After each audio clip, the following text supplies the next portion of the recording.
Oh, my God, we're live for the first time in 2 weeks, and I don't know what to say! Didn't you think that, like, the past 2 days, I've been going like, we go back Monday. I don't know. Is it going to be that day where we finally get in there and go, I don't have a thing to say? I have no idea where to begin. It happens every time we come back from vacation. I just get so acclimated to not being here, not waking up early, being irresponsible. Great. I just realized I think I lost my wedding ring. Uh-oh.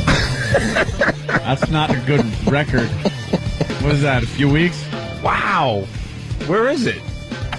For Don't real? Ask me. Huh. And everything's fine with my marriage. I'm just saying, where the F did my wedding ring go? I just realized it's gone. Uh-oh. Maybe I left it at the spa. Why do you take it off at other places beside home? That's a problem. No. Can't do that. No, I'm not a ring guy. I'm going to get I think I'm going to get a tat. Yeah. But in the meantime, I'm trying to do the right thing and wear the ring. Yeah. Love the marriage, don't like the ring so much. Does that make sense? Well, I think you ought to wait on the tat. Why? You can make it into something else. Yeah. Like what?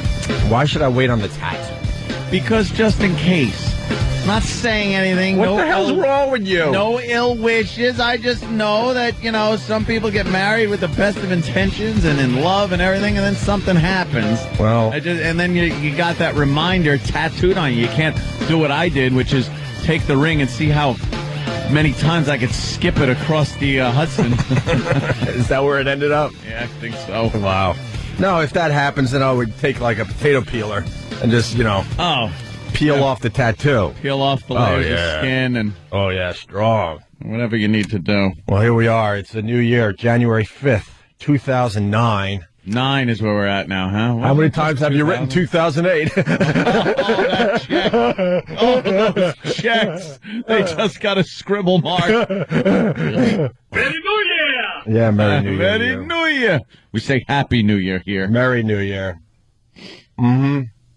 Yeah. Oh, wait, hold on. We're getting a happy New Year coming in from Steve on Long Island. Steve, how are you? Hello, gentlemen. I just want to say Happy New Year and Dinger Donger. Oh, God. Well, can we just please? No, we can't. Oh, God. No, we can't.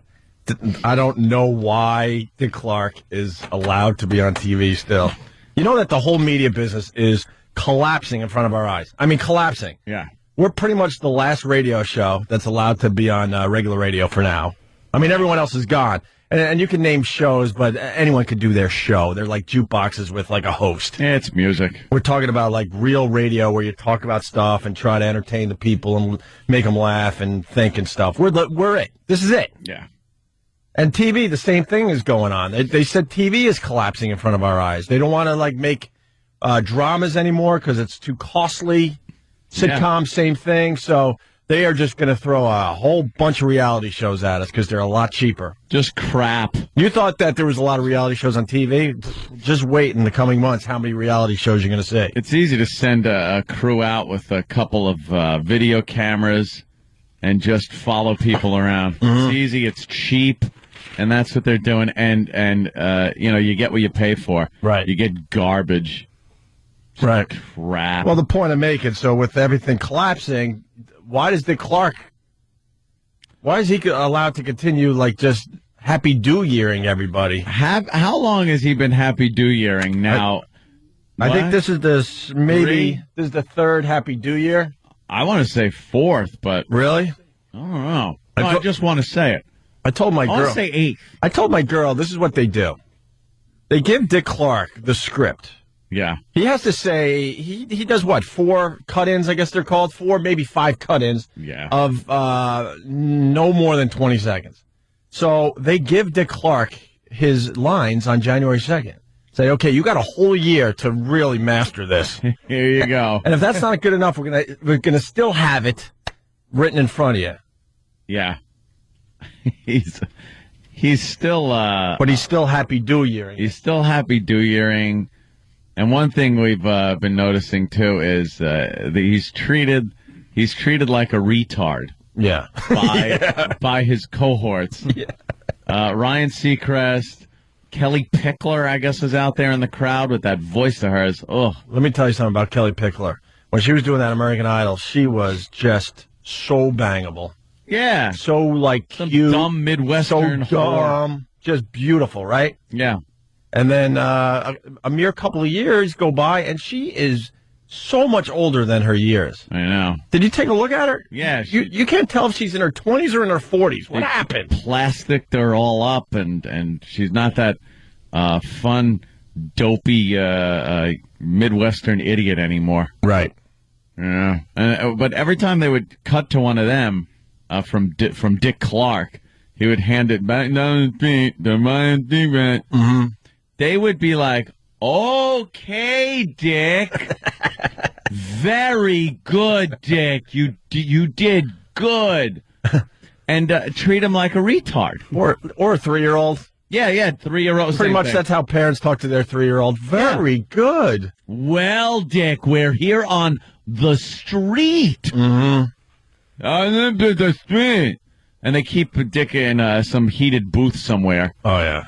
Where he's never on the street anymore. The old clips, you'd see him there on the street interviewing people. Well, now forget about it. He's pretty much a cadaver. They might as well had him outside. Sequestered in some booth. It was freezing in New York New Year's Eve, so they might as well have had him outside. It was. What's the difference? He wouldn't know the difference.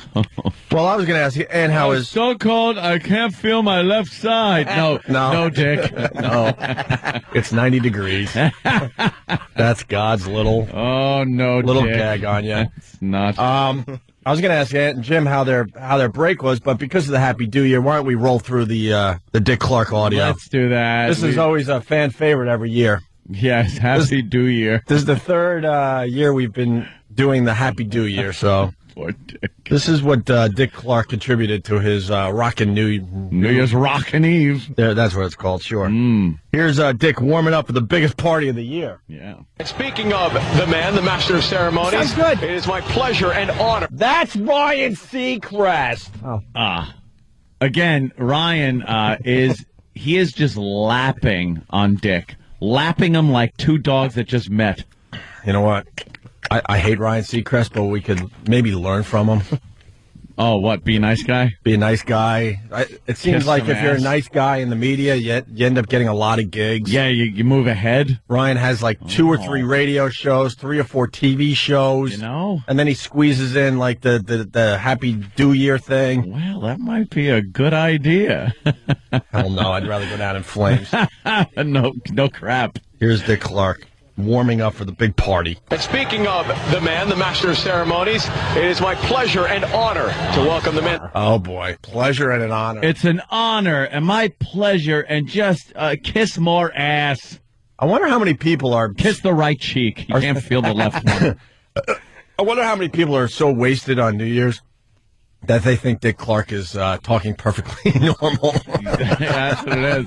And then they hear this like a mere few days later and go, what the F was I on? You sounded fine when I was watching. You sounded like everyone else in the room. Yeah. Can someone get me champagne? Yeah. My pleasure and honor to welcome the man synonymous with New Year's Eve, Mr. Dick Clark. Hey, Dick. Thank you, Ryan, very, very much. I'm nice and warm. It's so warm as a cold. Oh, boy. I have no idea. Warm. For real. Something about warm. He said something about God, just end this. Oh, Jesus. What the hell did he say there? I'm warm as a cold. I just want to remind people that this isn't some dopey podcast. This is what? ABC? Yeah. ABC. This is ABC. This has been a staple, a ritual, a benchmark for 30-some-odd years this guy's been doing this. Yeah. And he's as warm as a man. Yeah. Eve, Mr. Dick Clark. Hey, Dick. Thank you, Ryan, very, very much. I'm nice and warm. It's so warm as a cold. Oh, boy. Anyway. Oh, I know what he said. Thank you, Ryan. Yeah. I'm so warm. I'm sorry, because I was napping, I have little bits of dirt in the back of my hair.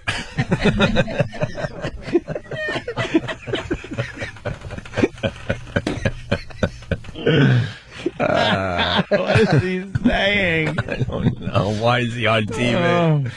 You know what, though? I had a little shindig, and I said, man, let's turn on all the TVs and watch Mr. Clark do his Happy New Year. Happy New Year. That's why people are watching now. That's it. I had to watch. Yeah. Psycho Bob in Baltimore. How are you, Psycho Bob? Hey, Happy New Year to you, gentlemen. Happy. Yeah.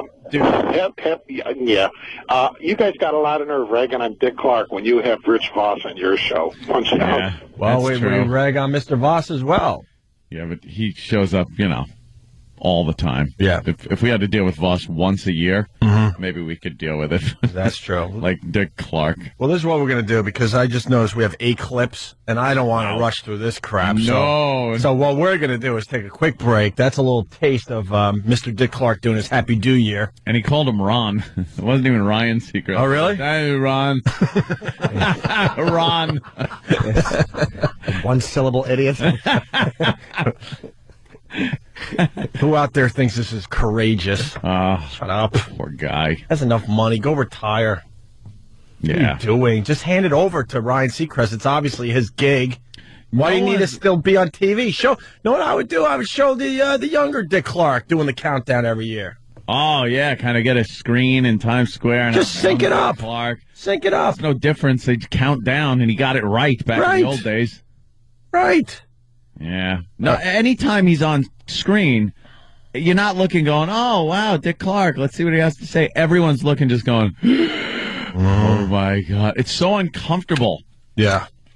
Why should we be reminded there are horrible things that can happen to you out there on New Year's Eve? No kidding. When you're supposed to be, it's a new year. Right. And it's like, here's a reminder of something that might happen. I don't need that. I should have a naked whore up there doing it. Here's a reminder what you might get this year. Right after it's slobbering, it just should have a graphic, don't drive drunk. Yeah, great, yeah. Even though this didn't happen to him because he was driving Who's drunk. counting down next year? Patrick Swayze to remind us we could get that? Right? I don't need this. I don't need this anymore. Hey, he's one of the lucky ones, though. He's got a series coming out. How did that happen? Good luck, bro. We're relatively healthy, and we can't keep this gig going. No, he's got a series. He's got pancreatic cancer, and he's getting a freaking TV work. What are we doing wrong? Still hanging in there, that Patrick Swayze. All right, quick break. The Dick Clark Happy New Year audio, and then finally ask Jimmy and Anthony how their little break was. Oh, yeah. Anybody have any good stories? I was injured. Yeah. A little injured in a drunken spill. William Holden. Ice was involved. Okay. William Holden. It was in your glass. Opie and Anthony just getting started for the new year, the do year. Hey, good morning. Finally a live show from your pals Opie and Anthony. Yeah, it's been a while. January 5th, 2009.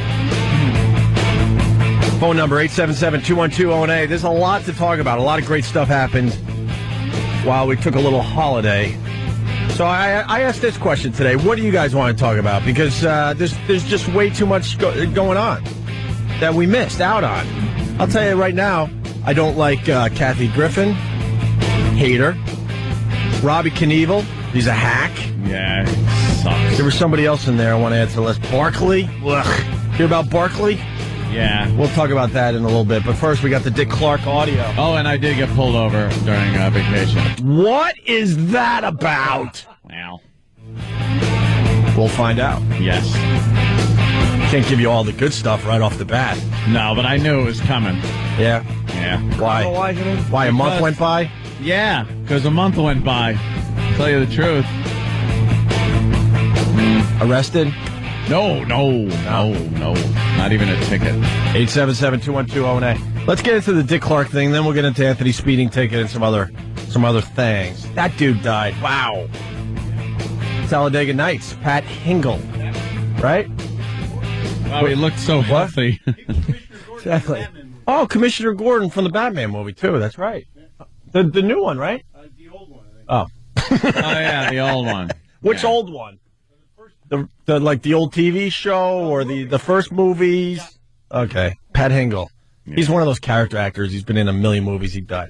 All right, here's Dick Clark. Let's get right back into it. And speaking of the man, the master of ceremonies, it is my pleasure and honor to welcome the man synonymous with New Year's Eve, Mr. Dick Clark. Hey, Dick. Thank you, Ryan, very, very much. I'm nice and warm. It's so warm as cold. Oh, boy. Anyway, there's no place like Times Square on New Year's Eve. And this looks like the best year ever. We got about 1 million people lined up down Broadway, and we've got cameras everywhere. So we won't miss a thing. It's the biggest party in the world. Don't you dare go away. It's always the best one ever for him. You kind of understand it. Sure. Anyone where he's not staring at pine. He should just be saying the last one ever. Oh, this is my last one ever. You think next year, when they're counting down, when they get to 0, that first shovelful of dirt's going to hit the top of his skull? Clunk. Every New Year's Eve is a good one when he doesn't see like dead relatives waving him towards them. Yeah. This light is amazing. I've never seen one like it. What kind of crystal are they using for the ball this year? I see my mother, my father, and all my relatives. Oh, yeah, well, what are you going to do? Adding to my list of people I hate, Brett Favre. He did exactly what I said he was going to do. Thank you. Thank you. Do I know sports or what? Thank you. Well, the big Brett Favre collapse at the end of the year. I called it weeks ago. Weeks ago. We move on with the Dick Clark Happy New Year audio with this little ditty. Well, you got Kelly Pickler. Oh. And I think he was startled by the woos or something. Yeah, he got a little startled. All right, Holy mackerel. Did you hear me go? Sounds like the Elephant Man. Lost an animal. I'm Dick Clark. What's your friend? Yeah. He also sounds, for the people that linger longer, a little Buddy Epson. Yep. Doggy. Doggy. All right, Holy mackerel. Kelly. Yeah. Thank you, Kelly. Every year we present. Huh? Thank you, Kebby. He called her Kebby. Her name really? is Kelly. Yes, he has such a problem with those L's. Thank you, Kebby. It would wreck her career, but how great would it be if she said, "It's Kelly, stupid." Why don't they call him the world's oldest teenager anymore, by the way? Yeah, that kind of What out happened? the window, didn't What happened it? with that? Yikes. Because he's the world's youngest corpse. Oh, the Harlem Globetrotters are coming to town. Lucky us. You think they're going to win again? Thank you, Kelly.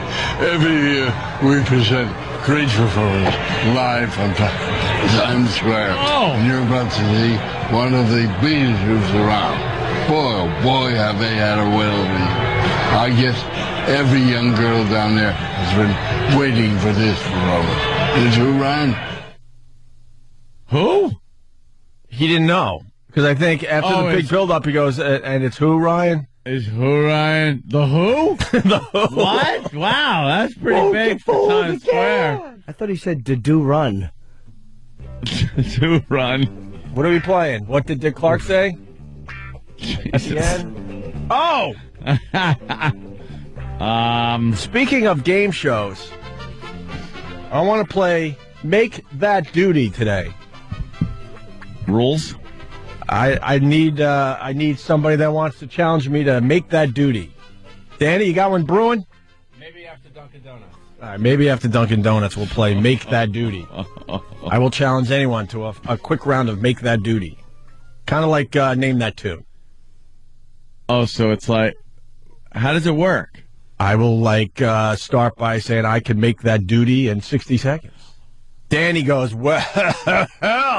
Oh, I could do it in 50 seconds. I will beat anyone. And then you go, make that duty. That's right. Wow, you better have had That's right. maybe some alcohol the night before. No, I'll be fine. Yeah. All right, back to the end of the Dick Clark. Sounds like a great game.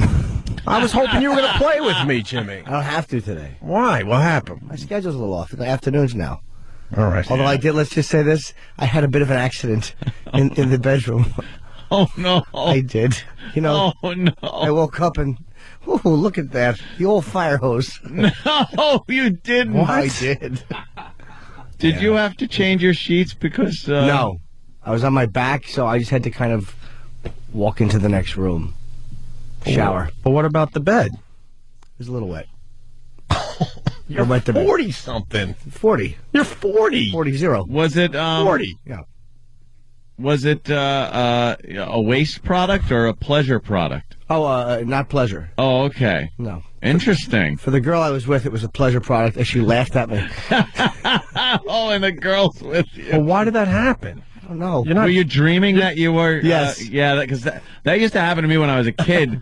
Not a lot, but, you know, you'd be dreaming that you're standing in front of the bowl and you're actually going. Right. And then you'd wake up to a warm feeling and go, oh, my God, I'm not there. I'm laying in bed, and this is horribly embarrassing. Yeah. And you did that. I did. When was the last time you did that? 2003, Bonnaroo. I was in Tennessee. You really had a date? Yeah, he knows exactly. Wow. Yeah, I had the same dream. Is it a good dream or is it a boring dream? No, it's just that I feel myself going in the dream, and I am in real life. Wow. It just kind of interrupts whatever was happening. Wow. So that was my vacation. Wow. All right. Good for you. And there was a young lady that had experienced this? Yeah. Was it humiliating? No. Not at all? So, like a big laugh, right? Yeah. Laugh riot. That's what I did. A regular riot. Yeah, no, I wasn't going to. I didn't care. Watched so many of those, too. The Honeymooners Marathon. Yeah, it was great. Oh, my God. It's that goddamn funny. You can't. I was like going to turn it off, and then Chef of the Future comes on. Yeah. And then where Bill comes. Oh, Bill. Hello, Bill. With the pen. He puts the pen like he's been working. When he puts that pen back in the holder. Hello, Bill. The best part of that episode is when Mr. Marshall walks in and he goes, goes to grab his hat. Whoa! Yeah. Yeah, we were all watching that. Oh, it's fantastic. I turned my young wife on to the Honeymooners. She wants to watch every single one. Did she like it? Get the set. Oh, F yeah. I said it all started with this. This is comes where it in, started. His mother-in-law's sitting there, and he just looks and goes, what's she doing here? The violence between those two. Fantastic show. He's got anger problems. His faces that he'd make, where he just tips his head, going, yeah, well, you know. I love how he creates all his own problems, but he's mad at everybody else. That's the brilliance of he's an idiot character. All right, the rest of the Dick Clark. We're trying to figure out what he said at the end here. Yeah. Who's around? Boy, oh boy, have they had a will of me. I guess every young girl down there has been waiting for this forever. Is who, Ryan? It's who, Ryan? It's who, Ryan? That was his way of introing the fact that the Jonas Brothers were playing Toby Checker. Times Square. Yeah. Oh, those, yeah. Yeah. Those things. Whatever. What do they wear? They wear rings that basically says they're not going to have sex? Yes, What's they're wrong with promise them? rings. They're called promise rings? Yes, and they wear it so they promise, they take a little vow not to have premarital sex. Is that the new thing happening out there? Isn't that wonderful? I can't wait till they come home one night to smell my promise ring. Yeah. Promise rings. Ugh. See, but a lot of people do not consider certain treats sex. You think they're doing? I think things like that get done. With the Jonas Brothers? Well, I don't know. Come on. With each other, perhaps, but There's something going on with the Jonas Brothers. yeah. But he didn't know One of who the they guys, were. one of the Jonas Brothers. He didn't know who they were, though. You had to go to Ryan. Yeah. More Dick Clark. We're back in New York.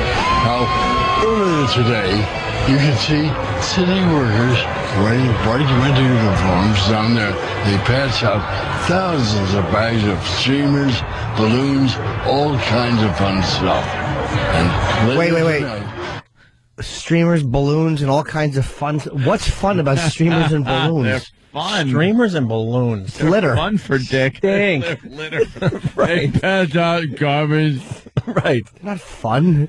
Streamers. When has a streamer been fun? Never. On the list of fun things, I wouldn't put streamers or balloons anywhere near the top. No, they come after hepatitis and mouse traps. Right. It's not fun. Yeah. balloons, all kinds of fun stuff. And later tonight, those very same employees will be cleaning it all up. Only in New York. Kelly? Only in New York they clean up garbage? Is that what Dick's trying to say? See, they're going to pass it out, and then they got to clean it up. Right. Only in New York. Well, really? You tell him, Dick. That's how you know he's trying to make it seem like a crazy night, but he's just out of touch. Yeah. There's going to be streamers. They're going to sweep them up. I mean, It's gonna good be luck. wild here in Times Square. Yeah, balloons float. How do they clean up balloons, you idiot? They float away. The helicopter crew with brooms. Well, he's got half a brain, so to him, I think that's probably like an orgy at this point. Fun stuff. Dick talks about the new ball. They have What? They came up with a new ball for the dropping of the ball. All right. Mm-hmm. Sorry. They have to discuss the ball every year and what it's made of. And Yeah, we know it's made of some kind of crystal and blah-de-blah. Who cares? You know what the reality is as far as that ball goes? You ever been to Times Square and seen that dumb thing? Yeah. It is tiny. Yeah, it's not all that big. On TV, they do a nice close-up on the thing. It's up very high. It's up extremely high, and it's extremely small, Yeah. comparatively speaking. It sucks. You know, we're counting down to a new year. Due year. Did he say There due it year? was. There it was. The due year. He goes, we're counting down to due year. Oh, this is what you were talking about in the office, Ant, where he throws it to Ryan, and Ryan's like treating him like he's a 3-year-old. Oh, yes. You know, we're counting down to a new year. They're dropping a brand new ball tonight for the second year in a row. This is going to be a wonderful event. Usually, they put the ball on display after New Year's, but this is the first they're going to leave it. They're leaving it up forever, not forever, for a long time. And usually it's put in a vault. But this year, you can see it all year long, right on top of number 1 Times Square. Ryan? You are right about that. You are right about that. Good boy. Oh, give him a little doggy treat. Yes. And that's why we suck. Because he treats him nice. He treats him nice after You that. are right about that, whatever the hell you just said. If we were lucky enough to have that gig, we'd have to go, what the F did you just say? Please explain yourself. But with Dick, they tell you, just stress right. Stress right.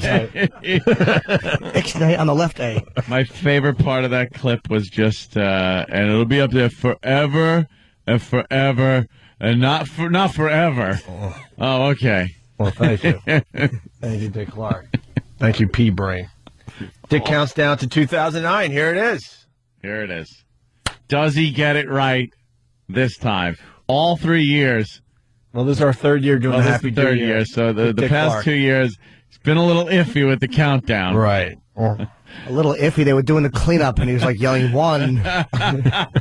Daybreak was happening. Happy New Year. Here we go. Dick, are you ready to do this one more time, buddy? One more time. Thank you, Ron. This Is that a clue that this is it for Mr. Clark? Jinxing him there. Huh? This is it? Finally? Oh, stunt parade. I hate to say this came from E-Rock, but it did. He claims this is the last year for Dick Clark. It's been turned over to Mr. Seacrest. You didn't get fired during the break? Congratulations. Thank you. All right. Dick, are you ready to do this one more time, buddy? one more time. Thank you, Ron. this is why everybody's here. They know this is the greatest New Year's Eve party anywhere. A lot of them have been there for over 10 hours. We're about 30 seconds to go. You can hear the noise. It's ready to count it down. You want to stop for a second? I'm looking at Jimmy's face. I don't know. What is he saying? He said Ryan and then inaudible. 30 seconds to go. You can hear the noise. It's ready to count it down. 19, 18, 70, 60, 50. It's actually quarter of.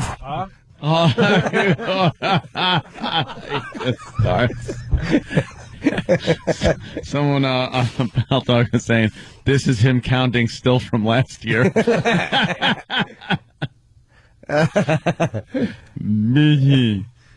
Oh, poor Dick.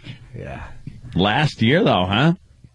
I don't know. We're relying on E-Rock for that. Yeah, I know. What did he hear? What happened? Anthony said this the last year. I was like, we're kind of relying on E-Rock. Less brain power than Dick Clark over there. So this could be it. All right. About 30 seconds to go. You can hear the noise. It's ready to count it down. 19, 18, 70, 60, 50, 14, 13, 12, 11, 10, 9, 8, 7, 6, 5, 4, 3, 2, 1. Happy New Year! Doesn't say do as much as... No, it was... a little better this year. Gotta give him a little credit. It did sound like a repeated 15, but listening that time, it did sound more like a 13. More like a 13 than than 15, 15. 14, 15, 12. But when it comes to counting, you should never be like, that kind of sounded like it might not have been 13. Yeah, it's pretty much the most important part of New Year's Eve is the countdown.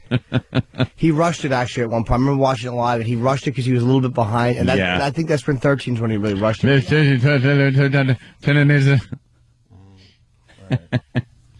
All right, then we continue. Dick has been doing this for 36 years. Dick, how does it look from your vantage point? You know, Ryan, I've been here for 36 years. And you know, this scene never fails to amaze me. All the noise. What never seems to fail to amaze him? Wow, it sounded like a slang for a woman's anatomy. Oh, really? It never ceases to amaze him. Really? Let me listen again. You know, this scene never fails to amaze me. All the noise, all the lights, all those people having the time of their lives. You just can't see pictures like this anywhere else in the world. There's no better way to celebrate the new year than in Times Square. Really? And stand out in 10-degree weather, racked up like pigs in pens, not being able to go to the bathroom or drink or anything. It's the dumbest thing to do every year. People think it's a great thing to do. Stand there. You got to get there 10 hours beforehand at least. Yep. Stand in a pen. Yep. They pen you off. You can't then leave the pen. You have to stay in the pen. They turn into what? A frozen zone or something like that? Yeah. So you can't leave. So people are basically no in, no out, relieving themselves right where they stand. Trying to. If they catch you, you're arrested. Yep. No alcohol allowed. It's not like old school Times Square when it was like fun to be out there. You go out, you're drinking, you're just puking. Who cares? You come and go as you please. Hit the bars. Mm-hmm. New Year's Eve, you get the countdown. You all go out in the street. That was the goods. Yeah. Now, I mean, it's just another thing. You're all penned up, nice and organized, fun. No one's really having fun. Who's having fun? No, it's too standing there freezing. All right, we're almost done. Dick Clark reflects on Times Square, and this is another one where Ryan treats him like he's 3. Boy, take a look at Times Square. All that energy, all those happy people. They'll remember this night for a long, long time. They came here to have a good time, and that's just what they're doing. This is a night not to forget. It's a night to forget your worries, to look forward to a future filled with good things to come. New York City did their part. They gave us one heck of a party, Ryan. You're right about that, boss. You're right about that, boss. Whatever the hell you said. And we can't keep our Cape Cod affiliate. Yeah, exactly. We can't keep our Cape Cod affiliate, and this Dick Clark gets to be on freaking national TV every year. A day I'll always remember. Life isn't fair. Oops, I forgot. You better store it on the proper side then, if you want to remember it. I actually missed everything he just said up until the last sentence. Yeah. Something Ryan. Like, I think the last part I got, whatever it was. Yeah. He's got to be done. He's got to be done this year. Well, if he is, this is how he signed off. This is the last clip. Oh, this is it. The party is far from over. We got a lot more to go. There's been a great night here in Times Square. You're happy you spent your New Year's Eve with us. I hope you have a healthy and a happy New Year from the bottom of my heart. And now, the moment I have been awaiting. 4 years he sat out there in his shirt sleeves, warm. Ryan in from the cold. Are you unfrozen? You look all right. I mean, it's windy. No. It's That's him. true story. I walked in. You said to me before the show, wind is nothing. I want rain. I want sleet. I want you earning it. You haven't lived until you've had rain, sleet, and snow all at once. Happy New Year, my friend. Thank you, buddy. Thank you. Great job. Nice to see you. As always. As always, just a pleasure to work with you again, Right. Dick Clark. Right. Oh, Ryan says this as he himself is physically like unclipping the microphone from Dick's collar Yeah. and like pulling it back through his shirt. Good to see you. Here's your hat. What's your hurry? Very good, Jimmy. Very good. he's hugging him like Joaquin Phoenix hugged his father in Gladiator.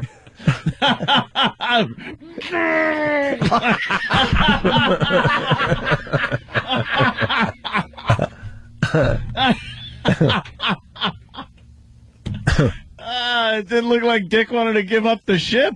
That is like, You know, he's like, He's unclenching his fist by force and pulling the ABC pen out of it.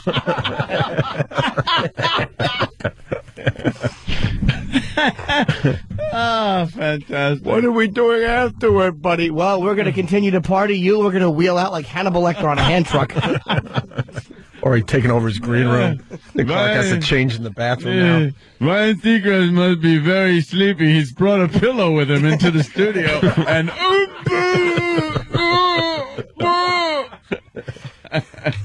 Wow, that niceness will get you far in this business. How do you not acknowledge that? I can't even comprehend how you just don't acknowledge what's going on in front of your eyes like that.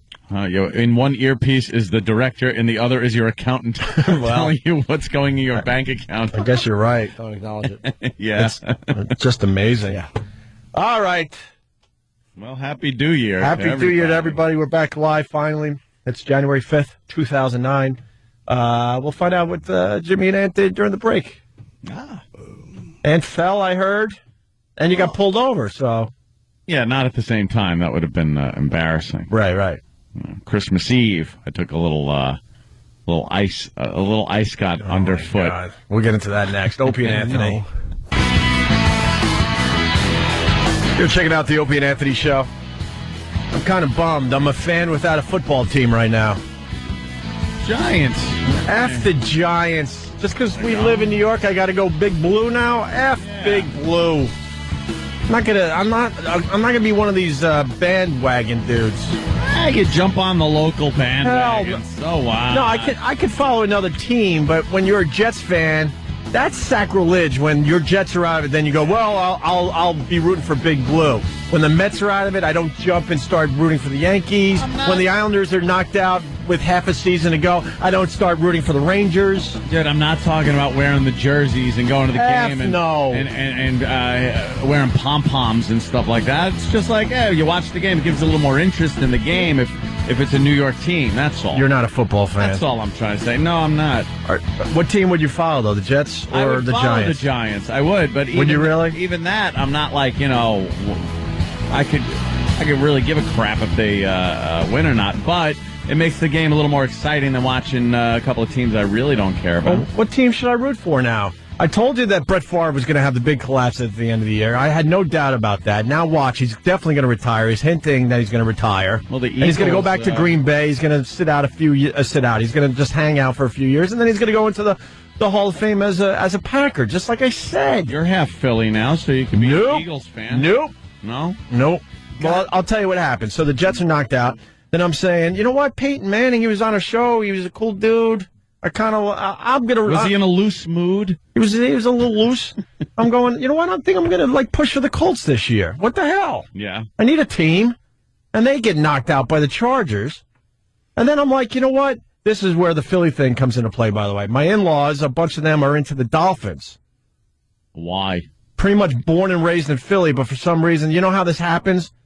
Like our old pal Joey Paisano. Yeah. He is as New York gets, but he's a Eagles fan. Yeah. Because when you're a little kid, all of a sudden maybe your dad throws a jersey at you. Next thing you know, you're like a fan for life for that team.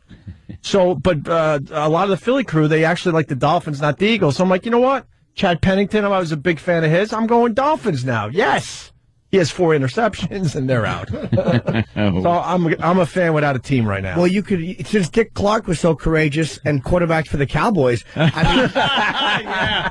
Wow. I said it before. Romo's a bum. He's not a big game quarterback. He's terrible. I didn't even watch the game. I was away. I didn't care. Was what happens to the Cowboys? I don't even know. I know they're out. 4-6. Just destroyed. It was really. Yeah, it was embarrassing. Yeah, really. What day was that on? Sunday, a week ago yesterday. Right. Yeah. Okay.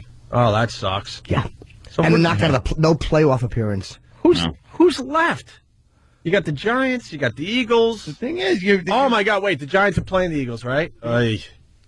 Yeah. I got to go Eagles. You but can't. I don't care. Those they got dirty home Eagles. Field.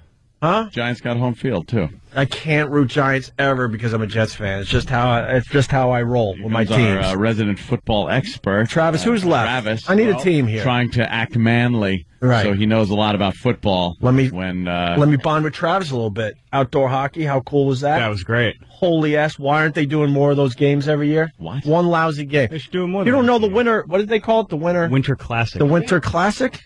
They started this a few years back. One hockey game a year. They play outdoors. In Hawaii. I was going to say, it's got to, because who's watching this? Dude. Where do they do Everybody's watching. It was like the biggest ratings for hockey in 13 years. No, I mean, on TV, it's fine. But who's going? They said it was the hottest ticket this year they did in Wrigley Field. Hottest ticket in Chicago sports history or something like that. Was it? Something like that. Yeah. The demand for tickets. Was it cold? It was ridiculous. But it's...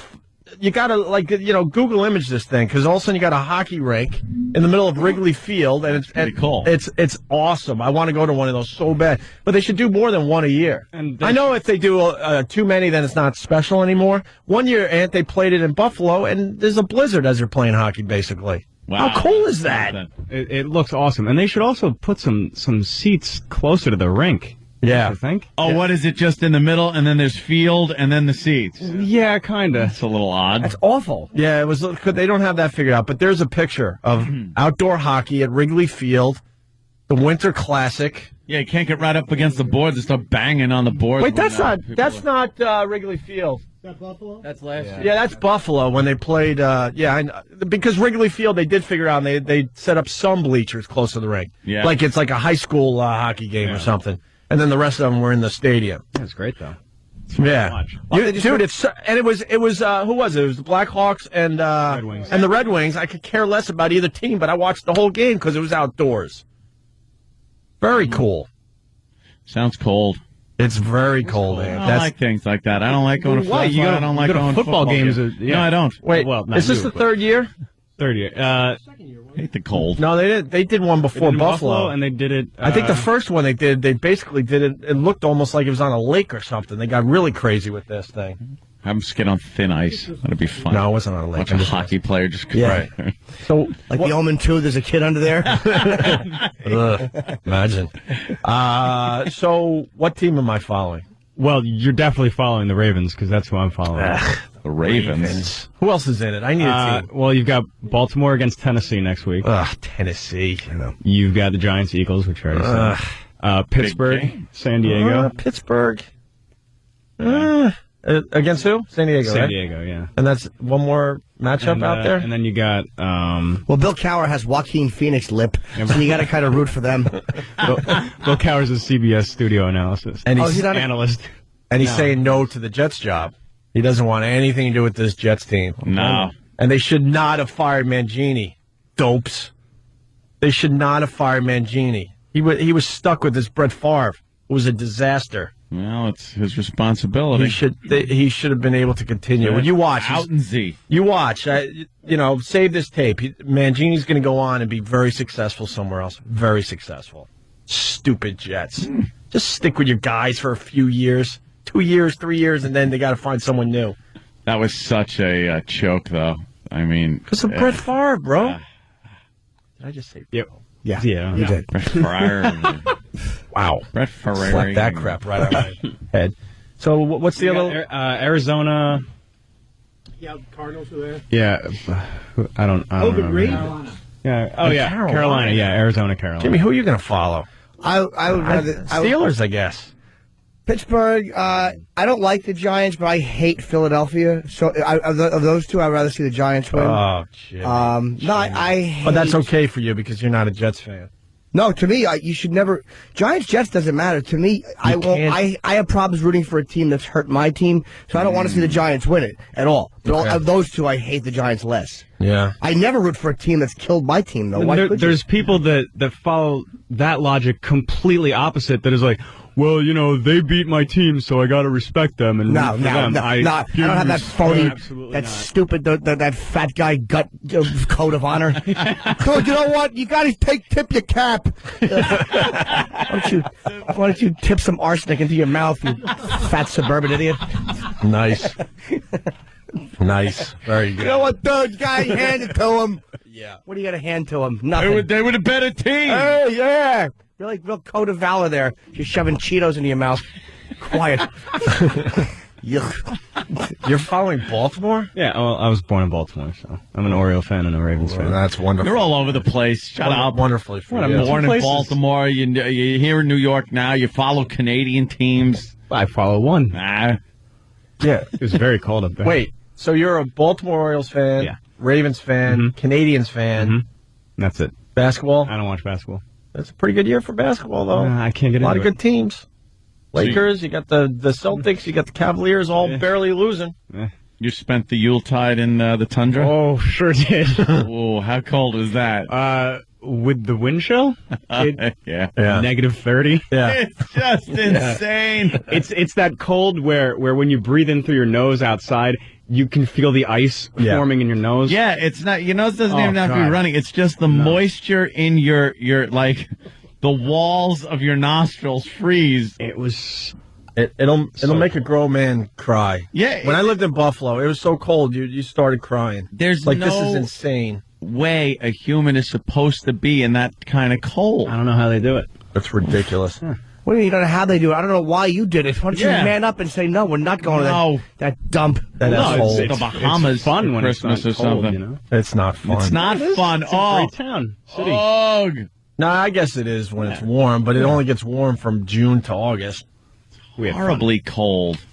All right, listen, Jeff from Staten Island. Hope your dog froze. Oh, no, he had a great time. Damn it. Yeah. It's not nice. It would be great if they left the door ajar, and they're like, Dexter! And they find this frozen thing on its side. Just solid all the way through, too. Oh, fantastic. Like a woolly mammoth that they discover. The meat is still fresh. Like they thought Dexter out, his eyes actually blinked once more.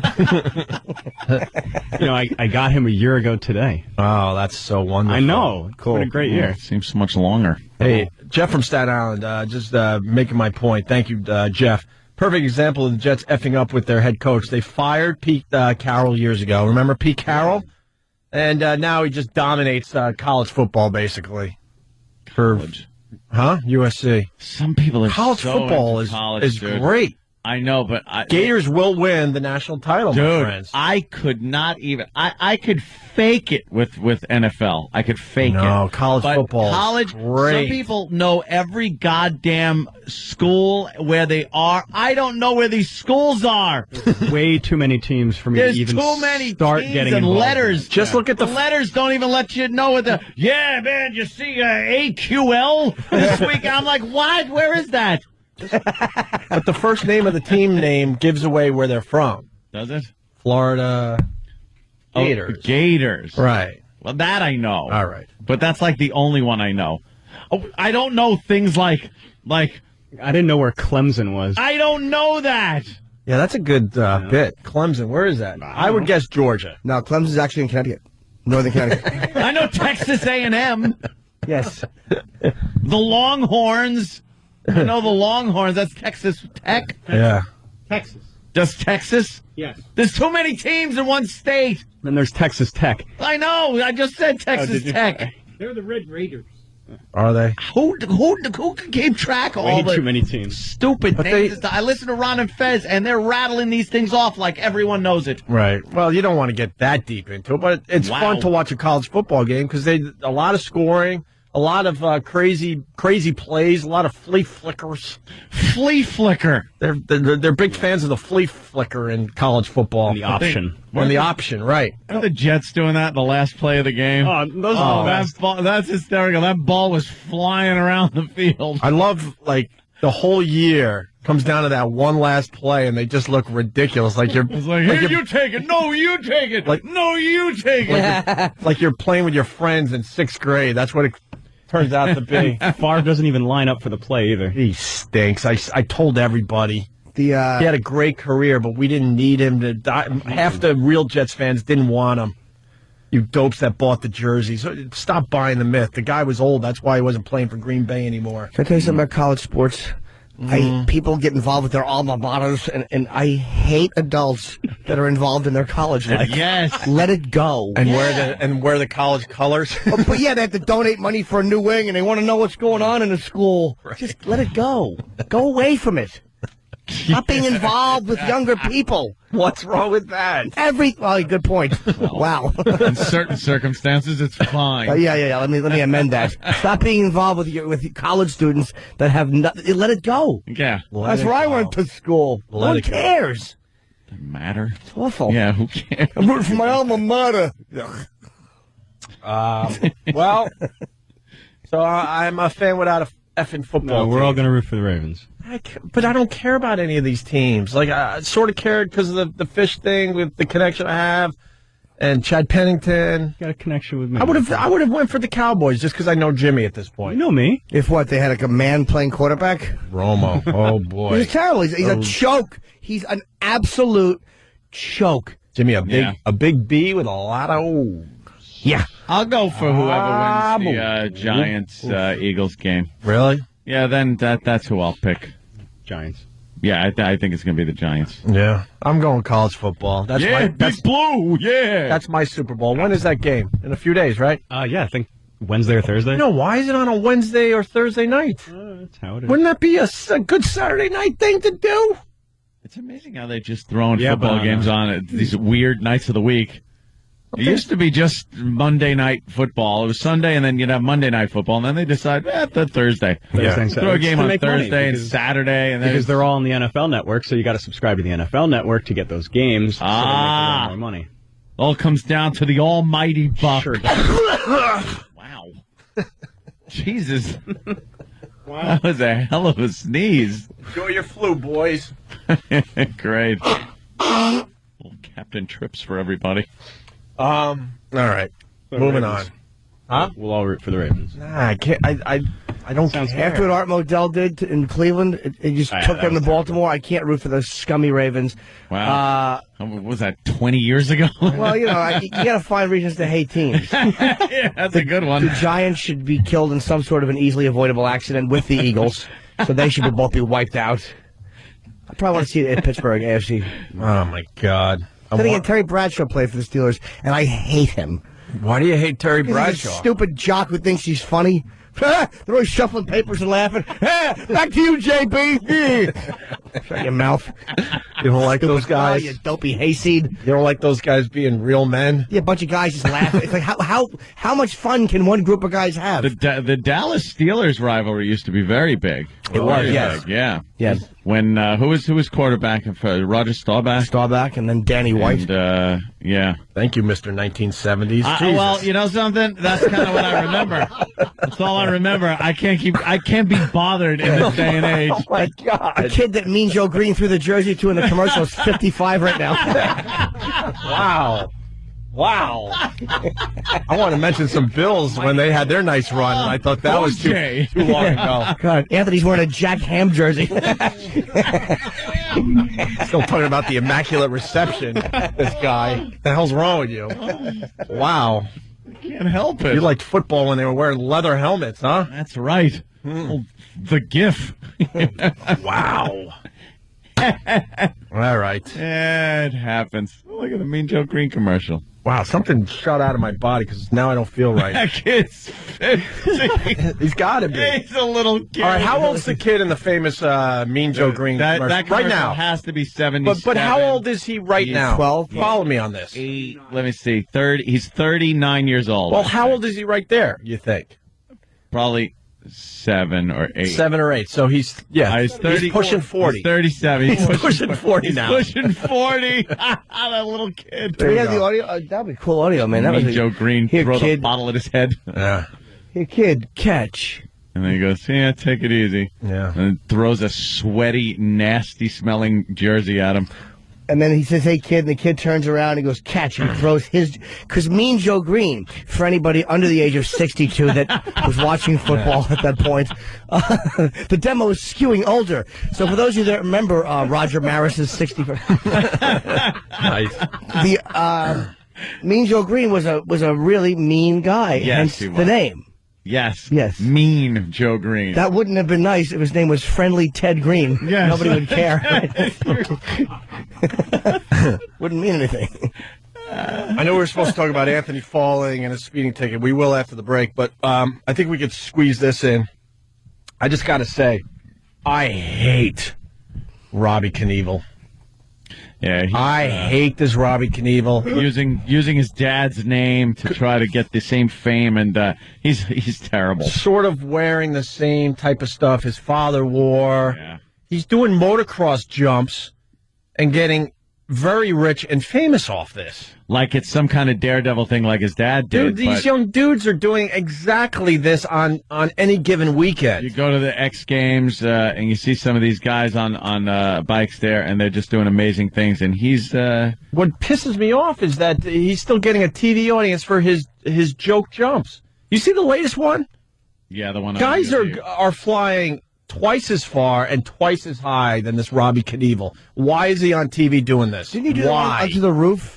Huh? He just jumped onto the roof, but then he kind of jumped back off. It was kind of creepy. He jumped from like one building to the other.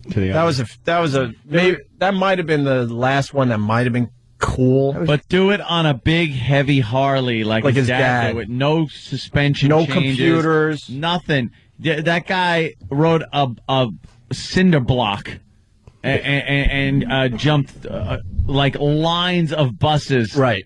And missed. Barely had shocks on his bike, so he had to land perfectly, or he was definitely. Look at that jump, and they have all sorts of fireworks and flames to make it look cooler because they know it sucks. Yeah, they were showing all of his old jumps like leading up to this, right? Because he's trying to like do all the jumps that his father tried to do. Oh, that's good. That once you leave your dad alone, and you'll never be evil. The ramps where he's, What is he? Hold on. I know you're in, and I'm sorry. If he's going to do his father's old jumps, then use his father's old bikes, like Ann was saying. Try exactly. That. These are like, amazing bikes now compared to what he had. And the ramps are all different. The ramps, they're showing the Grand Canyon jump that he did. The ramp is halfway out into the canyon. Yeah. Right. Like, he's not jumping the Grand Canyon. No. Of course not. And he calls himself Captain Robbie Knievel. Jimmy, you're going to love this. Guess how he spells captain? With a K. Hopefully with a D-O-U-C-H. That's right. So Fox They humor him, and look at this jump. He's barely 20 feet off the ground. I know, that ramp is stupid. It looks so small. To my motocross fans out there. He goes down a ski slope drop, too. Right. He's going down this downhill that gets his speed up. Evil used to just do it from flat ground. Right. He'd come flying out of the... Look at him now. He's like... Out of like where the football team comes running out of. And now he's walking around the ramp like he just escaped death, and his people have to make believe like, oh, my God, this was a close one, Robbie. And they've also got to create like different ways that this is dangerous. Because on the New Year's special, they were saying how since it was in Las Vegas on the Strip, they were only constructing the ramps right now because they couldn't do it before because of all the tourists. And you know what happens. So there's a chance they might not. Problem. Yeah. Someone doesn't put a screw in the right spot. Yeah. Well, Please. here, really quick, the play-by-play tells people how much planning went into the jump. The play-by-play guy. Seriously, Robbie is a team of professionals working around the clock to make sure everything goes to plan. They plot out the exact mathematical equations to ensure success, from the angles of the ramps to precisely when he shifts gears. It's all very heady stuff, and even the smallest misstep will spell disasters. Yeah, that's just how Evil did it, making sure everything was safe. The beauty of Evil Knievel, he didn't know if he was going to make the jumps. That guy did not know. No. It's like, I think I could jump these buses, or I think I could jump this fountain. Yeah, he pretty much just did it not knowing it. Robbie Knievel, though, it's all tested. He knows. The bike is engineered. It's all sorts of computers. Look at the clearance he's got on that rear wheel. Yeah. Yeah. Evil had a cape on, too, which has got to kill you for wind resistance. Evil's bike that he's using in this photo that we have up, it's like a stock Harley. Like, there's like no aftermarket parts. No. And, like, the bike that Robbie's on is just completely engineered specifically for this. Evil's bike weighs a ton. Evil might have thrown a couple little things in there to make his odds a little better, but nothing like his son. Look at the travel on the wheels. Jimmy makes a good point. He's got a cape on. A cape. Yeah, that's so He wore a stupid. cape. He's got to do nothing to help you. Cape. What a dummy. That's why we love Evil Knievel. For the youngsters out there, man, Google some Evil videos today. Oh, yeah. Amazing. What did Fonzie jump? Oh, the Shark Tank. He jumped the Shark Tank. Well, that's the famous, jump the Shark He also jumped a bunch of garbage pails or something in front of Arnold. Oh, and that ended up going into the chicken shack. That was the cliffhanger. Yeah. Oh, boy, what's going to happen to Fonzie? Is that awful, you think? Oh, boy. It is the douchiest thing you could possibly watch. Is it bad? It's so Because he has like the leather jacket, but the the non-tough guy leather. Yeah. And they play like the dramatic version of the Happy Days music. I don't remember that. Yeah, they play like this dramatic music, like something could happen to Fozzie. Remember when he actually jumped the shark on water skis, right? And he was wearing his leather jacket as he was water skiing. Right. and they asked him if everything was okay, and he gave a thumbs up. Oof. Oh, if only the shark ate him like Quint. I'd love to see him just getting chewed up. We got the video up right now. We'll link it, of course, to oandaradio.com. Or just wanted people to quote like. Richie's driving. Why is Richie driving? He's not qualified. He drove the boat too fast. All his hair fell out.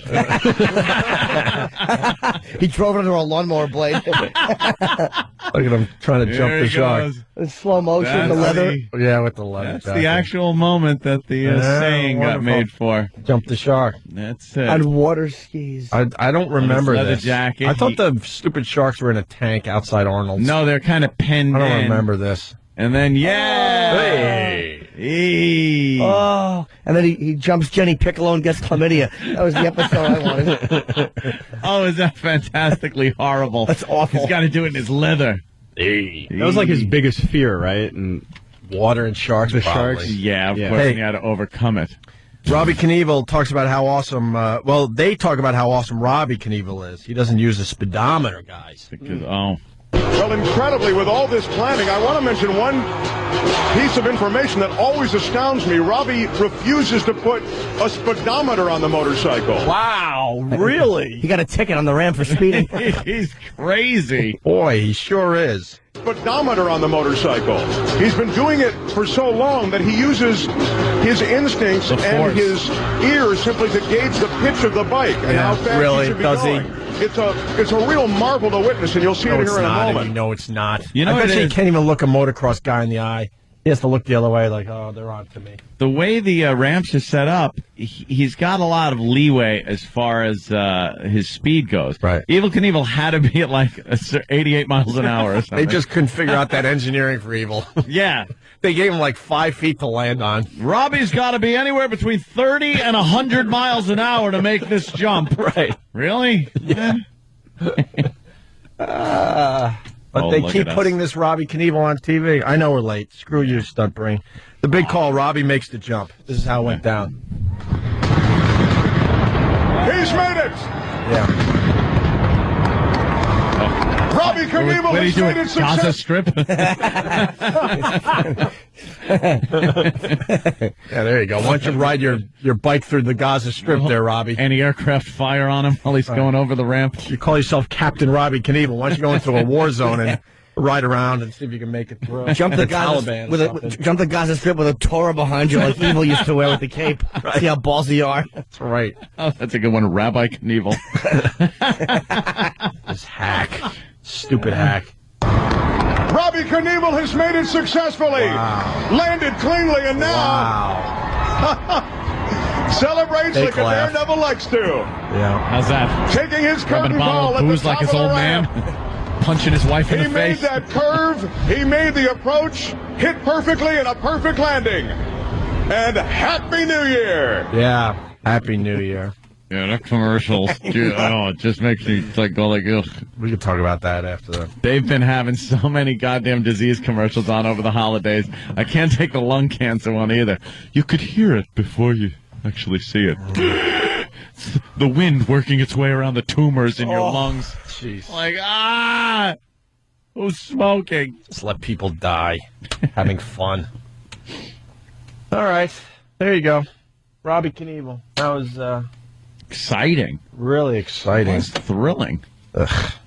I didn't even know. I really didn't know he was still doing that crap. Yeah, he's got his own issues. He does? Yeah, his personal life is kind of a mess. Robbie Knievel? Yeah, he'd been involved in, some drinking, I think. I don't think Daddy loved Mr. Robbie Knievel. Daddy didn't show much love, and then Daddy got a little jealous of him doing the same thing. Evil was quite the insufferable prick. He sure was. Is he dead? That's why I love him. Yes, he's dead. He finally died. He hung in there, though, man. He had all sorts of problems, but hung in there. I'd like last year. Yeah, he was on a little rascal at the end of his life with like an oxygen Yeah. tank or something. They should have pushed his coffin over a ramp into the hole. He would appreciate that, right? Red, white, and blue stars on it. Put little rocket boosters on it, and then just watch it crash into a wall, and his body falls out. Everybody laughs. That's a good time. Kicks it. Right. Might as well get a chuckle if you have to go to that horrific thing. All right, let's find out what happened to Ann after the break. He fell down and he got a speeding ticket. What? Right? You said that. Said I got pulled over. Oh, pulled over. Sorry. Yeah. Did he get the speeding ticket? What happened? We'll let you know after this. Is it a speeding thing? Yeah, kinda. All right, keep it at kinda. We'll find out next. Opie and Anthony. Opie and Anthony. I want to apologize to the Robbie Madison fans out there. What? That's right. Robbie Madison. We just talked about Captain, what's his name? I swear to God, Robbie Knievel, right. Knievel. There was another New Year's Eve jump by this guy, Robbie Madison. Yeah. And ESPN showed it. I wish I knew about this, but thank God for the internet, because Stunt Brain just showed me the video. This guy had a motorcycle jump on New Year's Eve. Yeah. Now I'm back in as far as motorcycle jumps go. The guy, how do you explain this there, Stunt Brain? Basically, Robbie Madison jumped to the top of the Arc. I can't say that The French Arc crap. de Triomphe in front of the Paris Hotel. Basically, Ant, he went up a ramp. Yeah. Kind of like the Robbie Knievel thing, right? But instead of jumping over cars and stuff, he jumped up to the roof. Oh, that's the one I saw. You saw this. I just said he jumped onto a roof and then came. That was pretty cool. Yeah, and he stopped. watch on the this. roof. This is amazing. That is a motorcycle jump. Whoa. Very motocrossy, but much cooler than Robbie Knievel getting 20 feet off the ground with fireworks and flames. This guy didn't go with the flames and stuff because he knew what he was doing was cool enough. He's still on the roof now, and he's looking down. They give you a perspective Look of how high at he that. is. That is the second best thing I've ever seen that Arc involved in. Something to do with Hitler, obviously. Steve from Bayshore's laughing. It's a Hitler thing. I'm not stupid. I don't know what it was, though. The way he comes off the Maybe roof. when his armies were goose-stepping through it after okay, all right. conquering that bastard city. Could they show this again? No, hold on. Leave it on. Leave it on. Oh, you missed it when he comes off the roof. He jumps back off the roof. What the? Wow, did he? Yes, that's what I was saying. This guy was right. See, I wasn't even listening to you when Look you at said this that. maniac. I thought you were referencing something that happened a while ago. Holy That's smoke. insane. Now that's a stunt. Yeah, he came off the roof. That's how I thought you guys meant. I'm like, well, Robbie No. Knievel did a pretty cool one. What did he jump through? Like one big truck tire with a little Twizzler on it? You were He jumped when a you little said the ramp. roof thing. Robbie Knievel did do a roof jump. Oh, okay. That was nothing like that. He went from roof to roof. I do believe. That is amazing. This is an amazing jump. Although the motocross guys would argue, we do this every weekend. But Dude. still, that is pretty effing cool. Guy just landed flat right up on there. He knew exactly where the bike would reach, like, apogee. And look, no fireworks. That proves you're doing something cool when you don't have to jazz it up with the fireworks. And there was two of them in Vegas the same night? Yeah. Wow. They heard Robbie Knievel was doing something, they got someone else. Why didn't Fox get this Robbie Madison? He just made Robbie Knievel look like a chump. What did he jump? Nothing. Nothing. He went from one ramp to another. 20 feet off the ground, Nothing. maybe. I would say 20 feet off the ground tops. That's a kick-ass stunt right there. Yeah, we'll link it, but it's Robbie Madison New Year's jump on YouTube. I didn't even know there were two of them. Can we see Robbie Knievel's again? I, for some reason, didn't realize that they were... Oh, it stinks. It stinks in comparison. Thank you for turning me on to that. I didn't know that was going down New Year's Eve. He jumped... What did Robbie Knievel jump? A bunch of mattresses with gumballs on them? It sucks. Right. What a creep. Watch, here's the Robbie Knievel. Oh, now we got to... Compared to that. Compared to this, yeah. First of all, they send him down this giant ski slope thing to build up speed instead of just building up speed. And I guess he was jumping the bike. the volcano or volcano. He has Mirage on his helmet. What a douche. Selling space all over his uniform. Whatever. He's, all right, so he's on... This is the Robbie Knievel one. He's on top of a roof. Not a roof, Jimmy. Just the top of a dumb ramp. Down ramp to get his speed up. Going down. And then he goes around a corner, and this is all he did. That's all he did. 20 feet off the ground. What did he jump? Nothing. Nothing. Supposedly the volcano. He's pumping outside the his Mirage fist. in Vegas. Some people say he didn't even really jump the volcano. Show that He's an fruit. illusion. Show that fruit. That other guy's jump. Oh, that's embarrassing. That really is embarrassing, That's right? embarrassing. Knievel should just go away now. This Robbie Madison made you look stupid. That is embarrassing. He did jump it, and then he came back to the ramp and he pumped his fist like it was a real victory. Right. Look at this Robbie Madison. No fireworks, nothing. He just goes up this ramp and lands on the roof. He's on a roof. Oh, my God.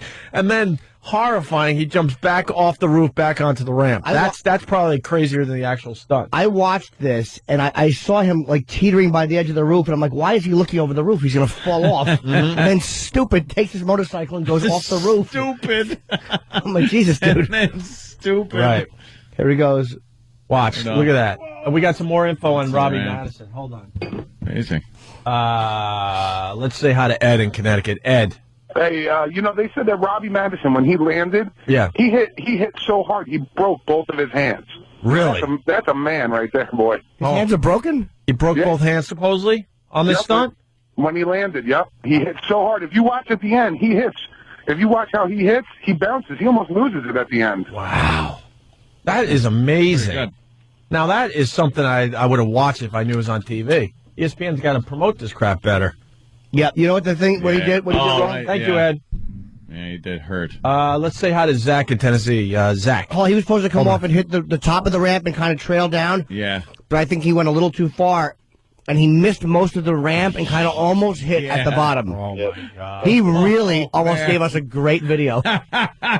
Let's say hi to Zach in Tennessee. Zach. Hey, boys, how are you? Hey. Hey, I heard Robbie on the Ellis show the other day talking about the jump. The what show? The Jason Ellis show. It's a show on Sirius, and he was. I don't even understand what this. It's a show on Sirius. It's a Jason Ellis show. Jason Ellis? Yeah, Jason Ellis. He's a motocross racer. No, Jason Ellis actually has a good show. Where's he on? Faction or something? Yeah, he's on Faction 52. I heard tapes of him recently. The guy's does a pretty cool radio show. But anyway, go ahead, Zach. I do like it, but Robbie was on there talking about how Robbie Knievel gets all the press and all the accolades from him just because of his father's name. Right. No matter if he could be jumping a toothpick and he still gets pressed, even though the other guy, he was on there, he ripped his thumb almost off of his hand. That's what he did when he landed. You could see his hand go straight down the gear on the handlebar and rip his thumb off almost, and he didn't get nothing for it, man.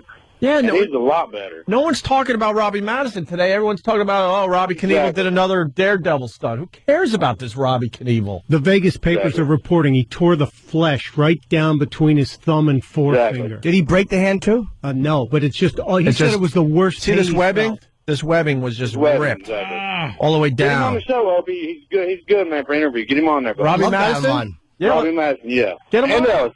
Get him on. Start making calls. I want to talk to this guy and give him real props. Yeah, real props. I've hated Robbie Knievel forever, and now I'm glad that this Robbie Madison made him look like a chump out there in Vegas. Not a chump. A chump. Wow, harsh language. Let's say hi to Mike in Hoboken. Mike, What's going on, fellas? The first of 2009. The boys are back. That's the number of times I'll do it. Wow, hold on. We got a Robbie Knievel fan, Matthew from Brooklyn. Opie, stop bashing Robbie Knievel. I want you to try jumping with a bike like him.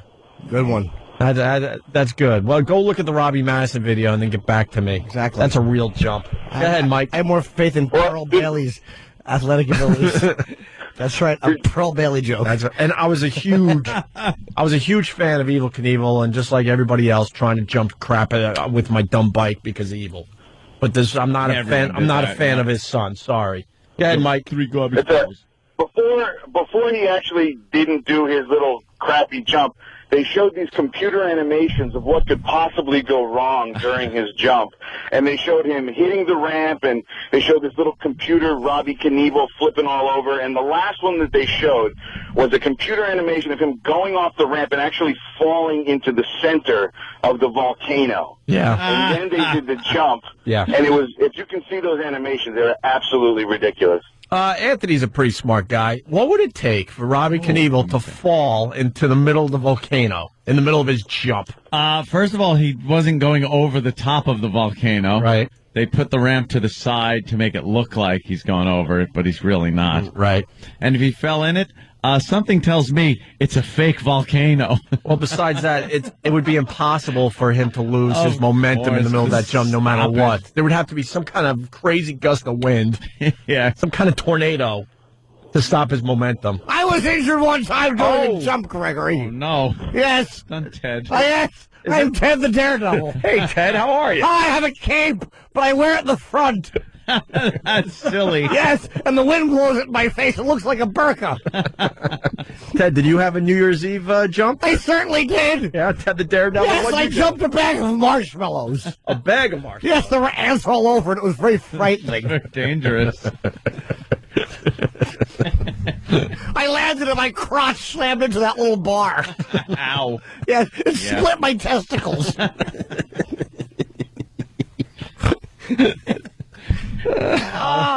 I just saw a trailer for the Pink Panther 2. Oh, no. Oh, no.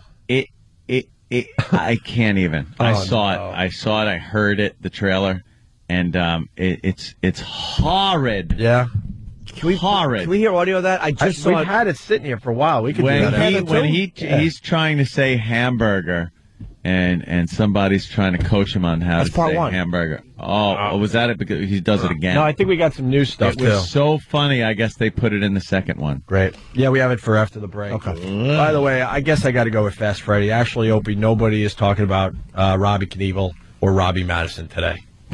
No one is, yeah. The days of daredevil motorcycle guys are pretty much in the past. You saw that freaking Robbie I think Madison. it's amazing. That was pretty good. Fred in Boulder City. Hey, that guy, Robbie Madison, has Tourette's syndrome. They were showing him on TV doing the interview. Right. And he's doing all this twitching. And I'm like, what the hell's wrong with this guy? Did he hurt himself? My sister's like, no, he has Tourette's syndrome. Blah, blah, blah, blah, blah. Maybe he doesn't have Tourette's. He just hit his head a few times. Well, that's what I thought, but if you watch him, he twitches like a fish out of water. It's funny, but... They should have a daredevil league and get all these guys together. Ooh. They also had the guy did the black backflip on with this off-road car, too, down there that night. I was down there that night. It was... Yeah. You couldn't get anywhere near it, but it was pretty cool. But I like this Robbie Madison. I'm gonna look up all his videos now. Does he have other videos that are cool, like this one he did this past New Year's? I never heard of him before. All right, I'm gonna look him up. Thank you, Fred. Boulder City checking in. That's cool.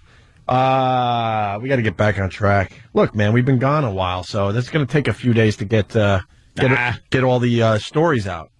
Right? A lot of stuff. Can we try to do your pulling over, falling down stuff? Little slip. Yeah, sure. Did you have a nice Christmas? Yes, I did. Yeah. I missed my Christmas party that I threw, though. I missed most of it. What? Oh, my God. That's a good tease. Because I do remember that you were inviting everybody over. It was going to be catered, decorations, presents for everybody. Oh, yeah. It's so fantastic. Everybody came over to your house for Christmas? It was great. But you missed the party at your own house. Yeah, I was a little late. Oh, my God. All right. We'll finally get into some Anthony stories after this quick break. Opie and Anthony. Opie and Anthony. My $30 breakfast has arrived. That's amazing. You think for $30 you're getting a big spread. Eggs, bacon, sausage, coffee. $30. Toast, English muffin. What are you getting there for $30? We're heading toward a depression. Drop your effing prices. Well, every once in a while, Jimmy and I, we eat kind of similar. We like to tell Kenny to get his ass over to the Park Meridian and get us some of this granola. Non-fat yogurt, and some of those berries, the strawberries, the blueberries, and the blackberries. And it's a nice little breakfast, right? Yeah. It was $15, which is ridiculous. They decided now to sell the granola separately from the yogurt and berries. Oh! So technically I had to buy the $15 yogurt and berries and then add the granola for an extra $15. $30. That's crazy. Ridiculous. That makes no sense that the granola would cost $15. Here's a little something. This is not the time to raise your prices out there, you dummies. Someone's buying it. Well, I'm not after today. No, huh? One and done. This is how it works. They think they're onto something. Guess what? You lost me. I go somewhere else now. That's what I do. I go somewhere else. So what happened, Ann? Where are you going to start? You fell down, you got pulled over, and you missed your own Christmas party. What do you need from me here? Or should I just sit back and enjoy? I guess we'll start with our last day on the air that we had. What happened? No, nothing happened, but that's kind of when my vacation started, when the Ron and Fez show started. Mm-hmm. That's when I started drinking.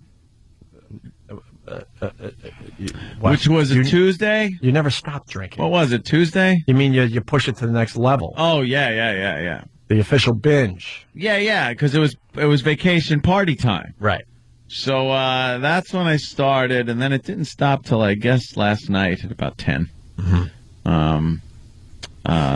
But Christmas Eve was the night where I went to my aunt and uncle's house. All the relatives are over. Nice. And we do now Secret Santa. Yuck. We don't get gifts for everybody because it's a pain in the ass. There's no way I was going to a department store. I'd see it on the news and be like, I'll kill someone.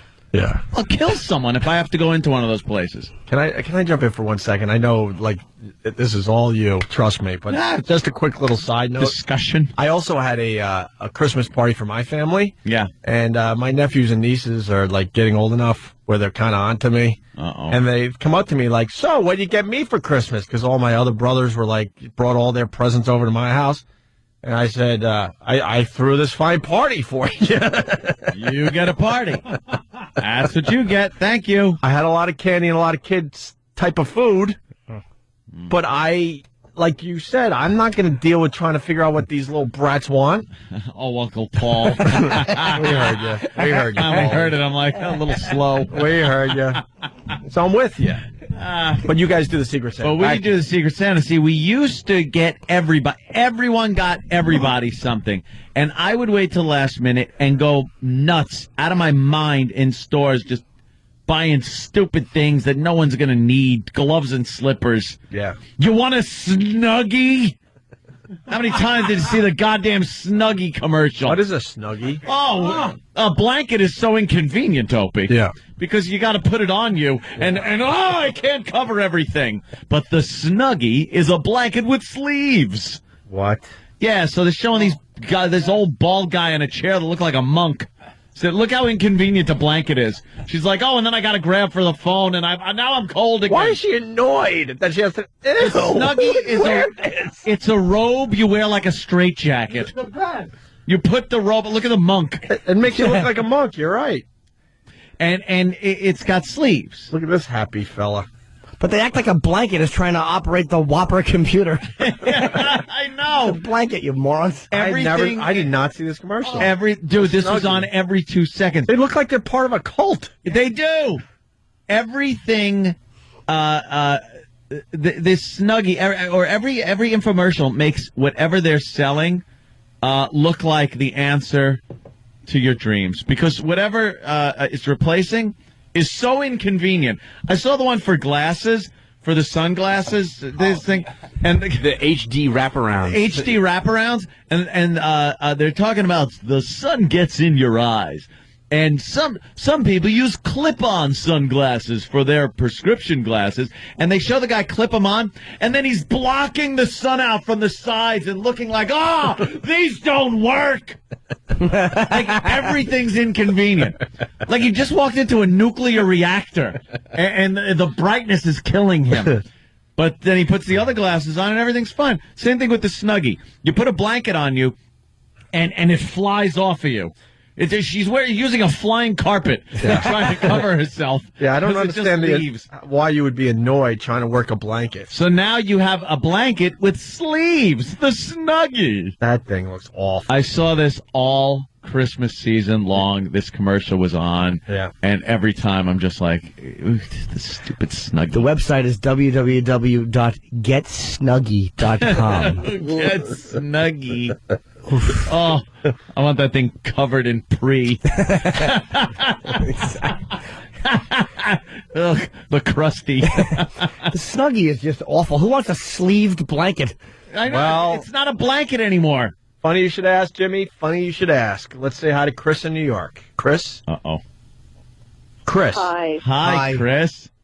Hi there. I called because I ordered a Snuggie because my daughter said she wanted it, and then later on I found out she was only joking. You dummy. I know. But what a trauma they put you through. You know, you call, you think you're going to order this thing, but no, you have to go through. The call lasted 15 minutes. Yeah, let me tell you something about everything you order on television.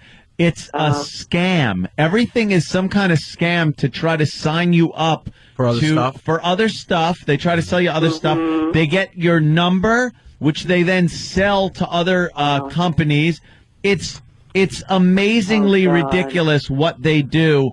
And then the big thing now that they're doing with all these infomercials is, but wait, we'll send you a second Snuggie. Pay separate shipping and handling. And then the shipping and handling is just about as much as the Snuggie. Yeah, that must be how they make their money. And don't forget the little book light, too. Snug Danny? You know? Yes, Snug Danny? Oh, yeah, there's a book light, yeah. I don't remember exactly what product it was for, but they were trying to backsell you on what they had just shown you, and they're like, and we're throwing in and they showed a USB cable, and they're like, this USB cable is a $25 value, and you're getting it free. It's like, it's a 4-cent cable that everyone has 50 of. Yeah. I don't know one person that doesn't have 50 USB cables laying around the house. $25 value, yours, absolutely free. Wow, thanks. And Thanks then for that. They'll like throw in zip strips and these special plastic ties to hold it together. So you get the zip strips, and this a $90 value for $10. Yeah. But wait, we'll double the order. Right. Just pay separate processing. Yes, separate processing and shipping. They call it processing and shipping, not even handling anymore. You know, it's some minimum wage Mexican guy that's working in this place. He's not making $8 a pop on boxing this thing up. Unbelievable. So did you like the Snuggie? Yeah. Yeah, I haven't even gotten it yet.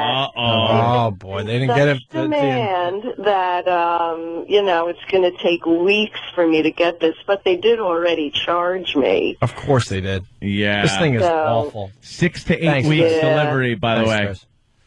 All right. 6 to 8 weeks. 6 to 8 weeks delivery. They probably hand make them as they get ordered because there's only 3 people that want a Snuggie. And I hope they're really flammable. Like, I hope what gives them their great color is the gasoline type of color dye that they have to use. You have a cigarette. Because the same people also sell, face burn bandages.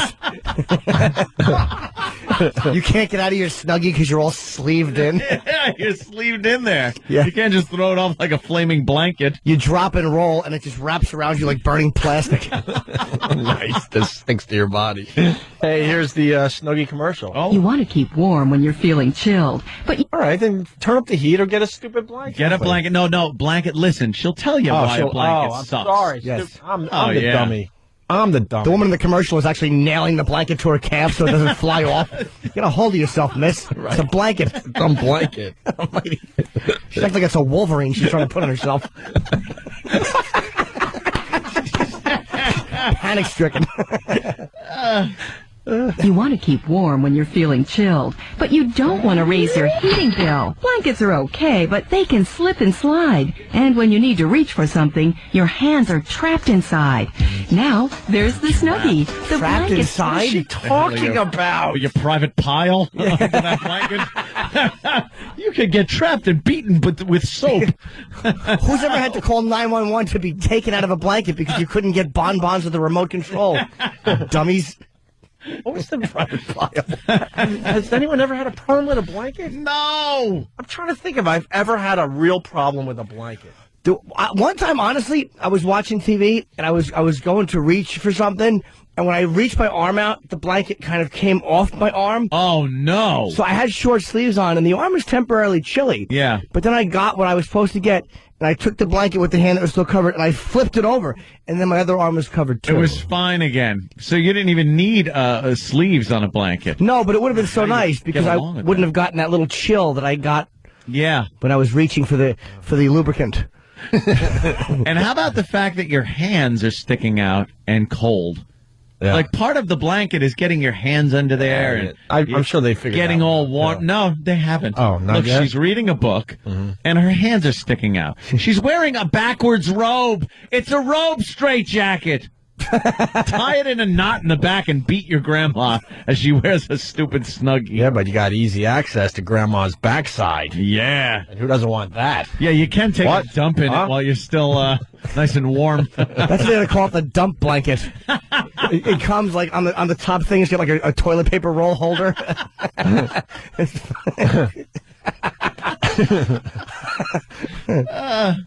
And when you need to reach for something, your hands are trapped inside.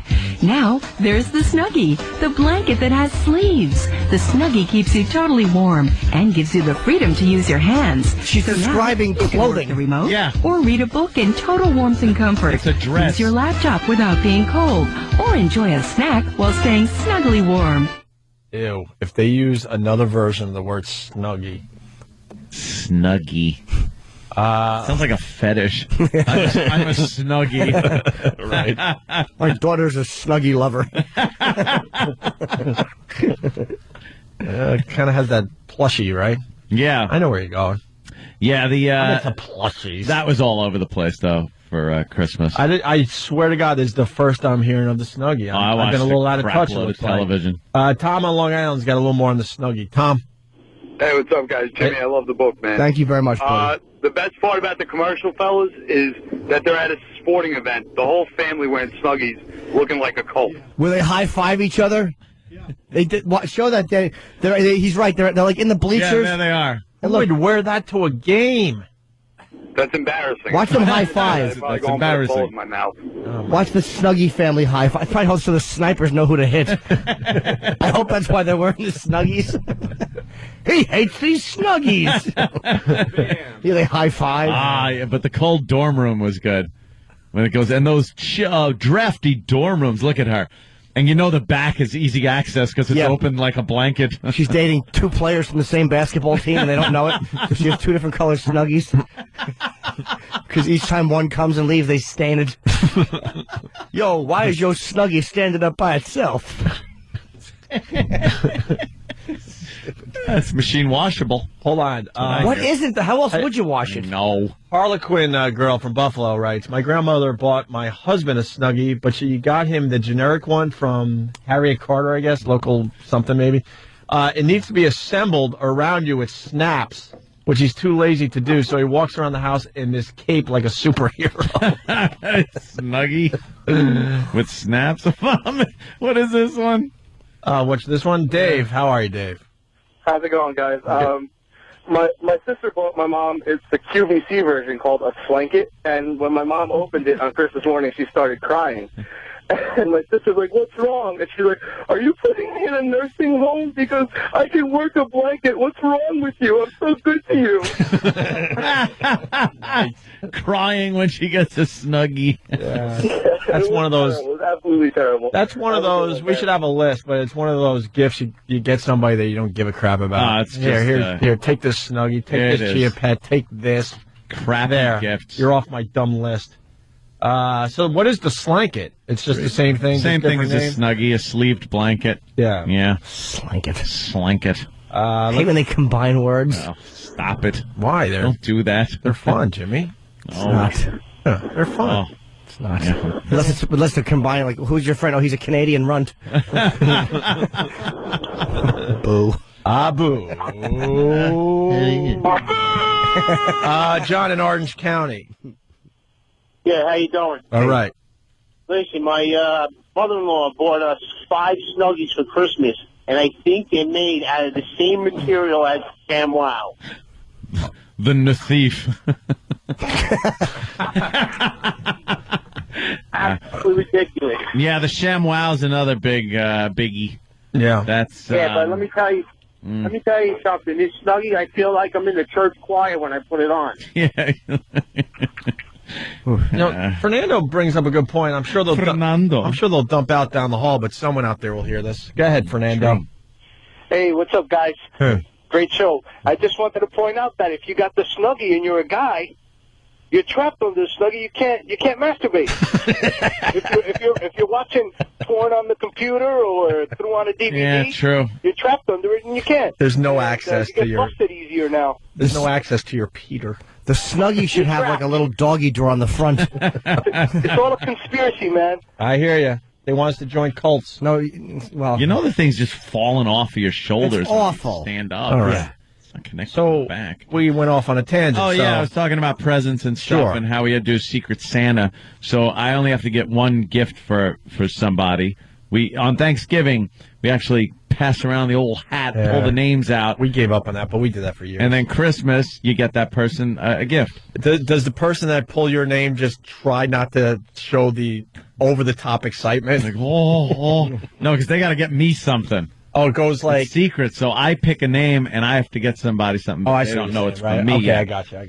So I got my uncle. And decided, because he likes wine, to get a really, really, really good bottle of wine, a decanter, a nice decanter to a decant. I got 4 of those if anybody needs one. A decanter. Yeah. What does the decanter do, by the way? It lets the wine breathe. It's just another excuse to buy just stuff. Open it and drink it. No, the guy at the wine store told me this has to breathe for an hour. Nah. He goes, pour some in a glass, and then pour the rest in the decanter, and then taste the glass, and then taste what's in the decanter. It lets some of the alcohol burn off a little bit. I've heard all that, but I can't tell the Dude, it really is. It was an amazing bottle of wine. Very good. But, well, I was drinking a lot of wine on Christmas Eve. A lot of wine. And then I went home.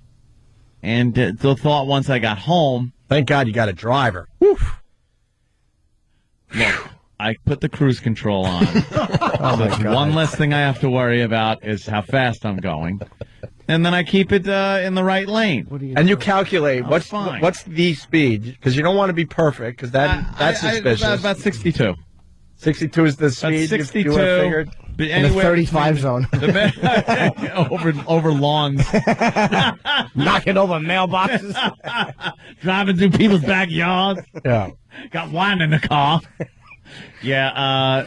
Well, I got home, although the next day Keith did tell me, he goes, your truck was a little in the middle of the driveway. Usually you're, one side or the other, but I didn't think I was just parking for room. So I get home. It's Christmas Eve. On the way, by the way, I'm thinking I might go to the carousel. Of course. And if I had gone there, I would have drank beer. And it would have just put me over the top. One brain cell that was left in my head that hadn't been affected told me, no, just go home, you idiot. That's some responsibility. That's nice. So I went home. Not the responsibility we're hoping for, but all right. And now I got pumps on my pool cover. Right. Pumps the water off, How wasted were you? I was doing pretty good. Yeah. I was doing pretty good. So I go out back with a flashlight because I had to defrost the pumps before I left. So I go out to check when the pump's working. So I get the little flashlight. I go out back, and there was a strip of ice. It had to be, 12 inches long by 5 inches wide. Nothing. And I slipped on that ice and went down. And it was after midnight, so it's officially Christmas. So the neighbors got to hear Santa yelling the C word, the F word, the S word. I was screaming curses as I'm just laying down on my patio. What kind of fall? Was it like a cartoon fall? No, it was quickly on your back? It was my left foot went out from under me. I went down on the side of my kneecap and the side of my elbow, which really hurt. Not at the time. At the time, I'm just like, you fell. That sucks. So then I finally, go to bed. You like the old lady from the medical alert commercial? Yes. I've fallen. My son Michael got me the life call alert. So I went to bed, and now my party is Christmas Day, which I've told everybody to come over at 2:00 in the afternoon. Family, friends, presents, catered. Yes. All in. Told everyone 2:00. Right. It's not bad. I think it was about 3 a.m. when I finally got to sleep. Plenty of time. I woke up at 9 a.m. With one of the worst hangovers in history. It was so bad that I was just, my head was pounding and spinning. I was woofing. You puked? Oh, yeah. I was just puking. Aren't you too old to be puking? My hangovers are bad. I don't puke when I'm drunk. Like some people puke when they're drinking. I'll puke hours later. Sometimes a day later, I'll puke. Jeez. It's horrible. My hangovers are terrible. Hangovers are directly proportional to how good of a time you were having the night before, though, because what fun I had. That's a sign from God. It's not. It's alcohol. God is telling you something. And so now it's starting to creep up. I'm laying in bed. I got a wet rag on my head, and I'm writhing in pain. And I'm looking at the clock, and time is flying by, and I'm not getting any better. And I'm thinking, it's going to come up on 2:00, and I'm not going to be able to even answer the door. What does the wet rag get up? It just keeps my head cool, and my eyes and my head hurt so bad that the coolness feels good. So I took some aspirin and that, and I'm drinking water like crazy, just trying to feel better. And thank God I get a text from Keith that says, I'll be over in a little bit. I'm like, door's open. So I trod downstairs, unlock the door, go back upstairs, puke a little more, lay down in bed, and figure Keith is there, everything's taken care of. 2 o'clock rolls around, I start hearing people coming to the party, and I'm still in bed. I'm laying in bed. I don't think I got... What time did I come downstairs? Do you remember what time I came downstairs? It had to be probably after 5 in the afternoon. Yeah. So it was after 5. So they had been there for over 3 hours. Yeah, over 3 hours. And you made your appearance. They had dinner. Everybody ate already. They ate. They did presents. Everything. I wasn't at my own party. Oh, my God. I missed my party. I came down. Everybody was still, hanging out. A little dessert. Playing some games, doing things, but... There he is! When you walk down the steps. Yeah, it was like, oh, well, that... look who decided to... Yeah, look who decided. I got that one. Hey, where you been? Oh, well, glad you could make it. Yeah, welcome to the... All right. They're all Get out! They're all doing their Ryan... Get out! They're all doing their Ryan Seacrest impressions, making believe they're, I swear to God, not acknowledging what's happening in front of their eyes. I wanted to unload on him like Dwight Yoakam in Sling Blade. Get out of my house, retard. Retard. Push the guy in the wheelchair into the door. Amazing. Oh, is he fantastic? Yeah, so, I was hurting. And then, the weird thing about a bad hangover is you have one beer and you say to yourself, I really wasn't feeling that bad. How could I have felt so bad? You have to have the prescription beer, medicinal beer. The first sip is horrible. But then once you're done with the beer, you go, did I really feel that bad? How many beers did you end up having, knowing you had this horrendous hangover going? Oh, and then that night, going on, yeah. You just keep going till, you go back to sleep. And then you wake up and feel better because, I wasn't drinking wine. Mm-hmm. That wine will knock you on your ass. Drank a lot of it that night. And then every other night was pretty much just, beer or wine, drinking, having fun. But not really doing it. I really didn't do anything. I hung out at the house. I played Call of Duty 5. Nice. I was watching a lot of TV, a lot of bad movies, things like that. And then yesterday, my mother and Sal say, why don't you come over? Dawn and Joseph are coming over with the kids. And that's where we'll leave this. Oh, well. You had a little problem getting back to your house last night. No, getting to my mother and Sal's.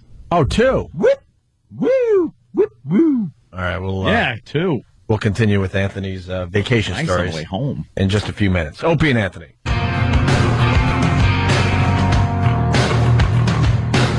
Hi, welcome back to the Opie and Anthony program. I want to announce and apologize to Kenny. My third show at the Borgata is on sale for January 18th. The other two are sold out. And Wednesday, January 21st, I'm doing the Miami Comedy Festival. I'm in South Beach at the Lincoln Theater, and I thought I was flying out tomorrow. I'm so stupid. I'm like, Kenny, I'm flying tomorrow. He's like, no, you're not. It's the 20th. I was off by like 15 days. I'm such an idiot.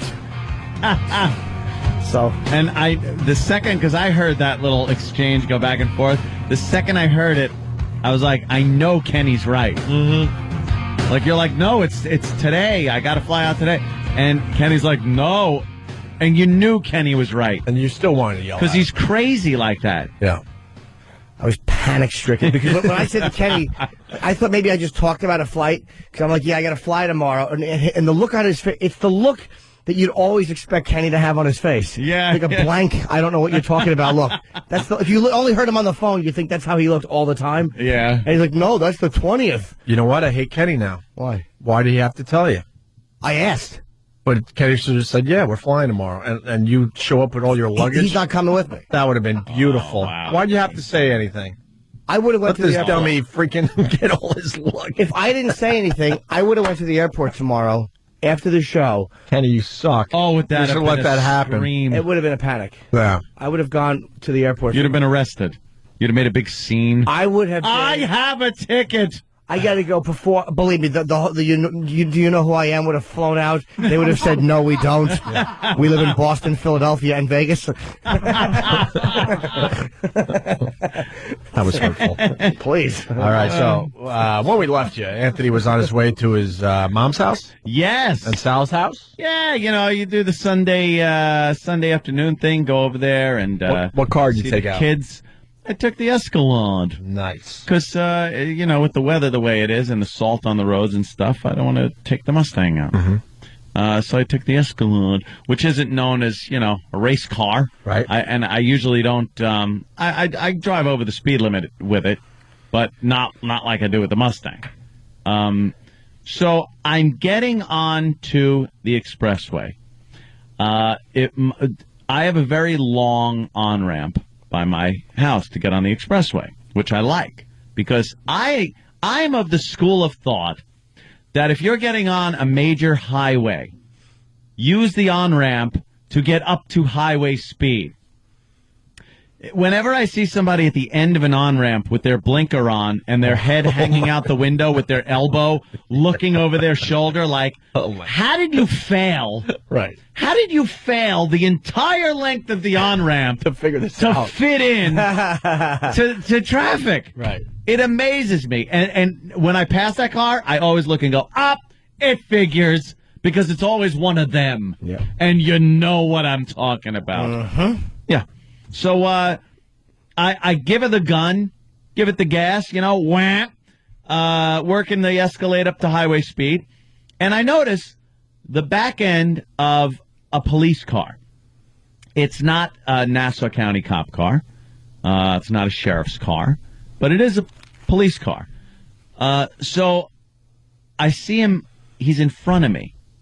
I'm on the on-ramp. I see he's on the expressway. I'm on the on-ramp. I'm coming on. I get on. I move into the middle lane, and I'm holding my speed, which is over the speed limit, but not crazy, and I pass him. I pass the officer. This is a local town cop who I think has jurisdiction over about a mile of the expressway. Oh, yeah. God, you got, Yeah. It was a local town cop, but he does have expressway jurisdiction between like one exit. Oh my God! So I didn't have anything better to do, dude. Well, so he gets right on my ass, and now I'm like in that position where you go, is he gonna do this? If you're gonna just do it already, So it took a little while, but he hits me with the lights. I pull right over. It's expressway, so I pull over on the off ramp, and very close to the side. I give him plenty of room. Always give the guy plenty of room. Some people pull over in the expressway and leave the cop hanging out in traffic. Just amazes me. Now the guy's pissed, So I gave him plenty of room. He comes out, and he just asked me for my paperwork. Doesn't tell me what I did or anything. Because I was at this point questioning. I was like, I didn't do anything. He didn't get me on radar. I wasn't going fast enough, long enough for him to tail me and get my speed. And I had slowed down when he pulled up behind me. Mm-hmm. I had slowed down to highway speed, which is why he got right on my ass like that again. So it was a mystery to me. I'm like, usually when this happens, I'm sure I know why I'm being pulled over. I'm doing 95 on radar. So he comes back and he goes, "What are you doing?" I go, "I was getting on the on-ramp," and I go, you got one of those choices to make. You either speed up to get past the car or you slow down to get behind him. So I sped up, and I ended up in front of you, and then I slowed down to highway speed. He goes, "You passed me doing about 70-something. And I was like, I knew I didn't. I was in the 60s somewhere, but I didn't argue the point. And he said, "When you were behind me," I go, "Look, I'll tell you, I'll be honest with you." I said, a lot of people, when there's a cop behind them, have no clue what to do. Do you slow down to the speed limit? Do you speed up a little over the speed limit? Do you get out of the way? He goes, "Well, I'll tell you one thing you don't do. You don't zip into another lane and pass me. Oh, snap. Yeah, that was kind of a You don't tad like that. immediate what I did. He was giving you the business. He was, and then he goes, I pulled you over before doing the same thing. Of course he did. And I go, I'm like Jesse James on the expressway. I can't drive on this road. I'm going to have to start taking the Parkway and take my chances with the Stadies. So, he remembered you? He remembered me. Oh, he goes, you were in a red Ferrari. Oh, my God. You were in a different and car. then he goes, you're going to tell me it was the same thing with the on-ramp? I said, no, that was crazy. I agreed with him. I said, no, that was crazy. It was the Ferrari and everything. So, he hands me my stuff back, and he goes, I'm not going to write you up because I just know your little cronies are going to get you out of it anyway. Cronies. And he called them cronies, threw my stuff in my lap, and walked away. I know your little cronies are going to get you out of it. Well, it's like you always say, man, like they don't dare give you a ticket. That's They right. know better. Oh, no, I never said that. No, you were saying that in the office. No, I was this particular very courteous. officer you were calling a chump. No, I said, thank you, sir. Thank you, that's officer. not what we heard, right, Jimmy? I said, have a happy New Year, officer. Thanks. Nope. I smiled. I was very courteous because I'm always courteous to the police. I know I'm doing wrong when I do wrong. Jimmy, This one was a little much. Let me this go to was Jimmy. a We heard it marginal call. differently. We heard it differently. Anthony. Marginal call. Jimmy, this one. what did he actually say? Anthony was like, nah, he said the cop was cool. He's like, the cop pulled me over, was courteous, and he knew better, so he walked away. And you were right. No, I didn't say anyone knew better. You're right. I would never say that. I count my blessings anytime. Something about I dare you to give me a ticket. Yeah, we heard it. No, I never say that. You should. Anthony says one time. This is what he said. He didn't say about anybody specific, but if they actually tried to write a ticket, I would line my knuckles with PBA cards and punch their face and say, "Pick them." No, I never said that either. I was surprised no. he talk like that. I didn't even use a PBA card. You did. You didn't need to. You know better. Use one. You got cronies. I got cronies. My cronies. Is it true you called him a rookie? What a rookie! No, I didn't call him a rookie. Mm-hmm. I didn't. Mm-hmm. If he's listening, I want to say again, thank you for the courtesy that he gave me. Why are you winking as you say this? To let me. I'm not winking. I'm not. Anthony doesn't even like a lot of times you say I don't even make eye contact with him. Like when he hands him a PBA card, he cracks his window. Like you know how you flick a cigarette out the window? That's how he holds the PBA card. And they come and get it. Doesn't even turn down his radio. Yeah. I tell him, no you want to play respect. 52 card pickup? Yeah. And then I go, yeah, with PBA cards. Yes, with PBA cards. That's right. No, I don't do that. And this one, I got to tell you, every other time I've been pulled over, I've agreed that I was completely in the wrong. This time, it was a very marginal call that I don't really think I should have gotten pulled over for. You do realize you shouldn't be saying this time. What? I get pulled over about once a month. Mm-hmm. This is the first of 2009? That was the first of 2009. It was like, wow, that was fast. 4 days in. Can I go local? Can I go local? Lake Success? Yeah, no. It wasn't the Lake Success guys. Mm-hmm. Those guys are badasses. They drive Chargers, and they gotta. And they don't like it. You drive through Lake Success. I can't drive through Lake Success. Mm-hmm. I can't drive through Westbury. Wait, why not? Why can't you drive through Lake Success? Because I drive too fast. Like I can't drive the way I want to drive. Oh, okay. I have to put on my cruise control because I will go nuts if I'm behind somebody that's doing 60 and I see the middle lane is completely clear. I will go right into the middle lane and goose it and get past everybody. And that's when I get in trouble when I'm passing people, which is most of the time. So I have to set my cruise control and just sit back and grit my teeth and go, you're not in a hurry. Just take it easy. Don't go crazy. And I have to do that through now Lake Success, Westbury, the 6th precinct in Suffolk County, which now is all sheriffs out there. So I think I'm kind of in the clear. This? Because I've been pulled over by every single one of them. The guys all know me now. They got, yes. Yeah, so One's basically, foot on the brake and one on the gas. Hey. Basically, you're telling everybody out there that you have to be a regular Joe through 3 towns on Long Island. I pretty much got, not a regular Joe, I get passed by a lot of people. And it annoys me. you know, 1 foot on the brake, 1 on the gas. Mm-hmm. I can't drive 55. You tell him, Sammy.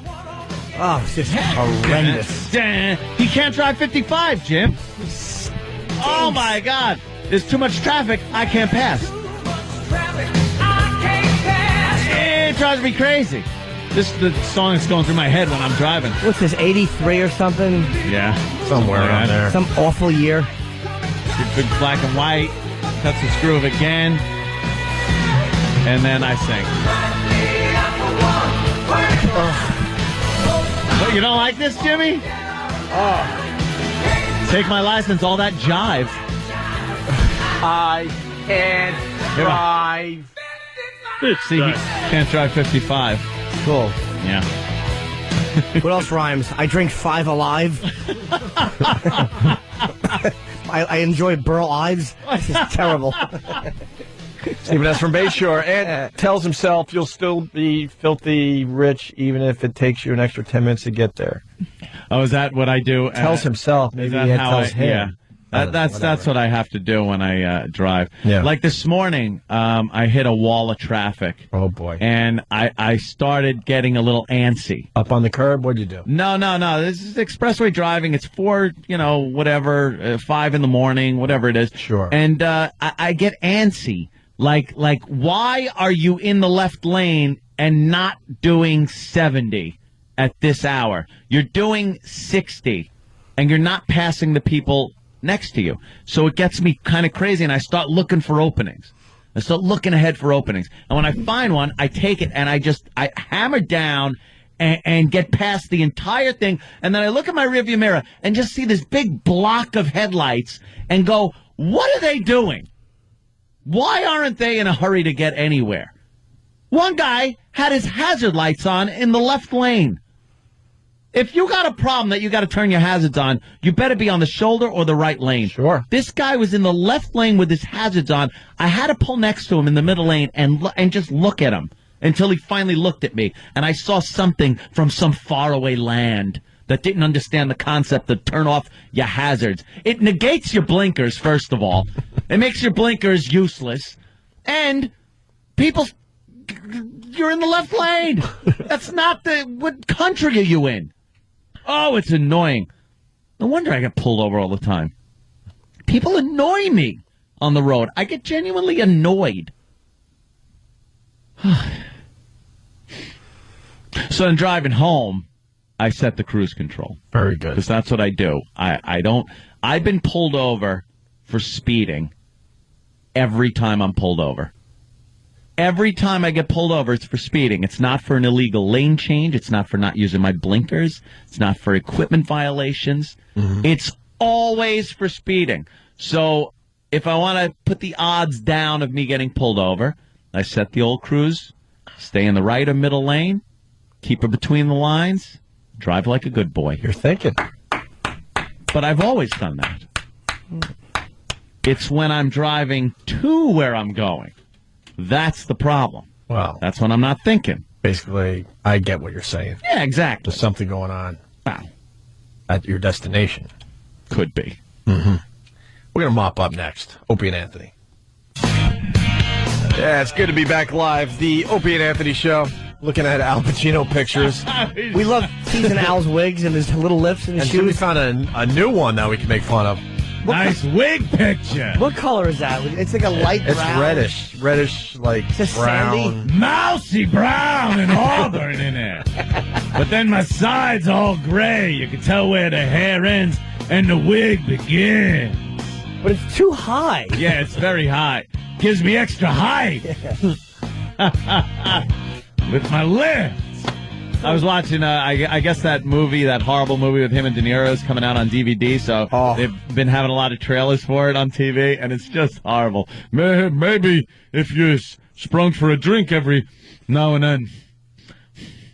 Movie did great. Movie did great. Movie made $11 at the box office. I watched goddamn Goodfellas was on, so of course I put it on. You just watch put in an how hour great that was. Yeah. The cast is fantastic. Sam Jackson's ass before he gets shot in those little underpants with his little underoos on, looked like he was wearing late to your own funeral. But De Niro in that was just it was great. Come here, you. Come here, you. It's fantastic. Do we have the Pink Panther? Sorry. Yeah, we do. No, the Pink Panther. We're running out of time, though, unfortunately. We got to get out of this joint and go to the other joint. Damn it. I saw Wall-E, finally. Well, that's on my on-demand. I was going to watch that. I shouldn't trash the movie because I think E-Rock's chick gave us the DVD for Christmas. That movie. Jesus. That movie sucked. I love animated films. Yeah. Big fan of the Pixar and stuff. Was this a Pixar officially? I think it was. Oh, man, that thing sucked. Did it? I didn't like it. Stumpbrain, you like the Wall-E? Why would you watch that? Any of you? It's about a wall. No. It's not about a wall. It's about a little robot. Exactly. A robot cartoon. And an hour and 40 minutes of your life you lost. And his whole job is to clean up a city after the apocalypse or something? Yeah. Here's something, though. When you make an animation, you should use colors. It was all just browns and... It's not very colorful in a post-apocalyptic world. I understand that. And he was great. I think Travis liked it, too. Yeah, good for her. That movie stinks. Why did you like Wall-E? Well, first of all, Wall-E is adorable. I call it Wall-E. He's not adorable. Yeah, he is. Look at no, him. He's not. Yeah. He finds a little plant. Yeah, he finds a plant. Which is... And he which falls shows in love. that what? That humans can come back to their city. But it's the rise of the machines. Yeah, are they just all machines in this? No humans? No. There's when they go to the spaceship, because that's where they're living at a space station. It's huge city space station. That part was funny because the humans are just losers that can't walk anymore, and they're on hovercrafts type things. Oh, really? And all they do is consume. And they all look like E-Rock. Oh, God damn. Hey, split screen me, man. I'm onto something. E-Rock and the humans from Wall-E. Like the captain of the ship. Yeah, like the captain of the ship. Damn it. Walrus. This movie sucked. It was slow. It's a social commentary on... I get the social commentary. I get it. It was good. Who would watch? Why would you watch that? It's about Pixar's. I hate them. I like the Pixar films. No. Yeah. There's a love story. I don't. It was 40. magical. Yeah, it was Not magical. 40. There was nothing magical about it. This was like one of their first ideas. Really? Yeah. There's a reason why Toy they waited Story? 20 years to actually put it up on the big screen. Toy Story? You didn't like Toy Story? Who would have watched? I've never seen a Pixar. You didn't like the other one with the Monsters, Inc.? Wouldn't know. Really? Wouldn't know Monsters, Inc. if you were showing it on the wall Jimmy, behind do me. us a favor and watch one of these Pixar films and then come back and report to us. Nope. There you go. There's E-Rock. It does look like E-Rock. Do a split screen. Walrus. It was funny that humans become these things that can't walk anymore. Looks That like part Big was A. funny, but yeah, a little bit Big Ed, a little bit. Finding Nemo? Finding Nemo. Finding Nemo. Another one I never wasted an hour and 45 minutes watching. Sucks. Exactly. Put Clockwork Orange on Blu-ray and watch that again. Yes. I hate to bring up go back there, Danny. I hate to bring up something that we don't talk about much anymore, but there's a picture of E-Rock with Jill Nicolini. Yeah. And, wow, E-Rock is gaining weight again. Yeah. Again, look at him. Holy crap, E-Rock. Can we get... That picture's not even a year old. E-Rock, come in here. Yeah. No, that was the first time she was in here. Yeah, that was my birthday. Yeah. E-Rock. That's probably a little long. Be honest. Are you starting to gain weight again? Started. Oh, my God. He goes, oh, yeah. Oh, yeah. Look at the picture. Wow, look at you. E-Rock. E-Rock, you kind of look like, You don't have, like, the chin thing happening. I was about 195 in that photo. How much are you now? Sam, I think the last time I checked was 222. Oh, my God. What's going on with you? Could you unzip your thing? You look like you put a couple out. No, it's all this. No, he's got kind of look, his body's a little Dude, you got the big A thing happening under Here and here, under your yeah. chin there. You have a body mass index of 94. I don't even know what that means, but it's not good. Look, he was in that picture. He was all, your face was a lot thinner. Yeah. Oh, E-Rock, what's going on? What happened, A lot of holiday eating? Oh, screw that. The diet went away almost a year ago. What'd you eat during the holidays? Everything. Did you eat any cake? No, not really dessert stuff. Here it goes now with a salad. Yeah, bunches. Yeah, exactly. I had a chocolate chip cookie salad, and a pudding smoothie. Nice. What did you eat that puts the weight on? Is it pasta? Midnight before you go to bed? Pasta. Did you? A lot of pasta. There's pasta, turkey, and with my new Italian family, so there's a lot of assorted salted meats. Nice. Blame the I like family. the salted meat. Oh no, Blame the in-laws. He goes to bed, he still has spaghetti hanging out of his mouth. Rock's pretty open about his weight gain. Yeah. I didn't like the Wall-E, I gotta be honest. I thought you would. You thought I would like it? Yeah. That was your gift to him for Christmas? No, it was my chick to his chick. Well, he did say that he likes those movies. Yeah. It was just one of those that. Oh, I'm not trashing the gift. I actually thought You're pretty much trashing the gift. But I actually thought but I wanted to see this movie, and I actually thought I would like this movie. That's cool. I want a colostomy bag hat. I hope I get you in my Secret Santa next year. When you told me you popped it out halfway through and threw it at the wall. No, Let's go. Here's where Wall-E belongs, against the wall. It was a good movie. It's not a good movie. It was too. It was not a little long, but it was good. It was Exactly. long and monotonous and stunk. How long was it? It was long. Almost for an 2 animation. hours. Almost 2 hours. That's an hour and 52 minutes too long. I can watch an 8-minute YouTube clip of Wall-E. It's up for a few Oscars. Is it really? Is it really? Most boring film, biggest waste of time. I'm not. It is. The nominations haven't been even announced. Really? Read the New Entertainment Weekly. Oh, snap! Oh, damn! Oh, mutiny! Yeah. How do you not know that? That was in the new magazine. It said. Golden Globes, you dummy. Oh, whatever. Exactly. You want to know you're shaped like one. Oh! Sorry, Rock. Yeah, easy target. Go ahead. I don't mean to be. Not an easy target. Not an easy target. Unless there's a blind man firing a gun, then you are. I'm an easy target. But let me tell you something. Yeah. My wife likes me. My family likes me. My friends like me. I'm the general. What is it? The genuine oracle. Yeah, I'm the genuine article. What a great speech. All right, let's get out of here. What the F? But thanks for the movie. You do look like one of those people on the ship, though. Yeah. We'll do a little split. There's you. Actually, more Big A now that I look at it. So do a split screen, Big A with one of the people from Wall-E, and throw E-Rock in there for the goof. You know who I want? You know who I wish you looked like on a ship? Oh. Uh-oh. What? Oh, no. I was going to say Leon Klinghoffer. Nice. All right, a good start. Sorry, to the new year. That's all right. We'll see you guys tomorrow, I guess. Here at K-Rock, they're going to start playing some music for everybody, so no more commercials, right into music. We'll see you guys tomorrow.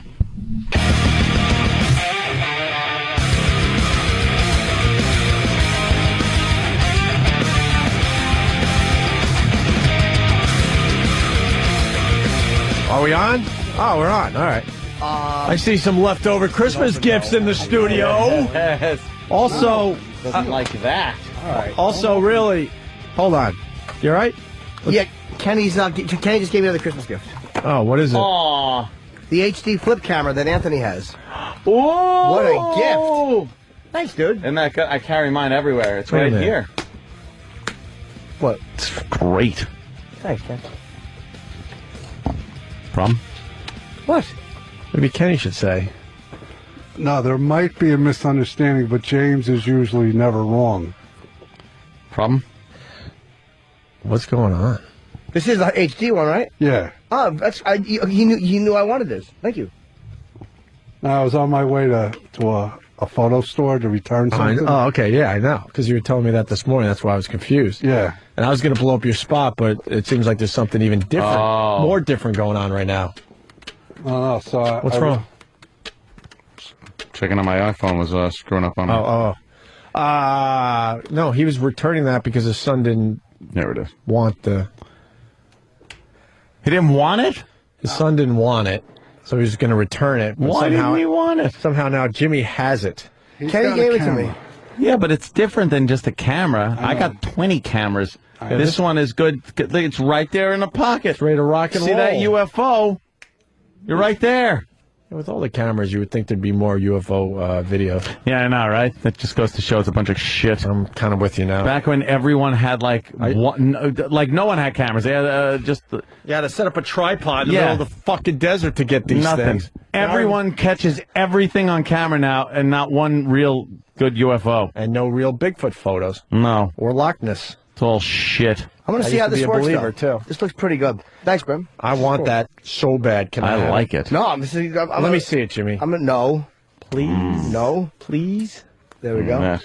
No, let me see right it. there. Because I'm thinking of getting one. Oh, Anthony's got one. Can I see yours? No, you're not seeing mine. I'm not crazy. Is that the HD? Yes. You like it, right? Oh, I love those it. things rule. Some people are like, dude, wait. Why didn't have a removable card? Why didn't have a fucking jack for the fucking sound? Why didn't have It's like, then you get a different camera. This is what it is. It's great for quick videos. What do you do? Just open it up? Good. And then it's got this little switchblade-like thing. Look, watch it. Pops right out. And yeah, plug the USB in, and Is it good for a YouTube channel? well, fuck yeah. Because It's so easy. You plug it in, it immediately pops up. Like YouTube, it says upload to YouTube. Boom.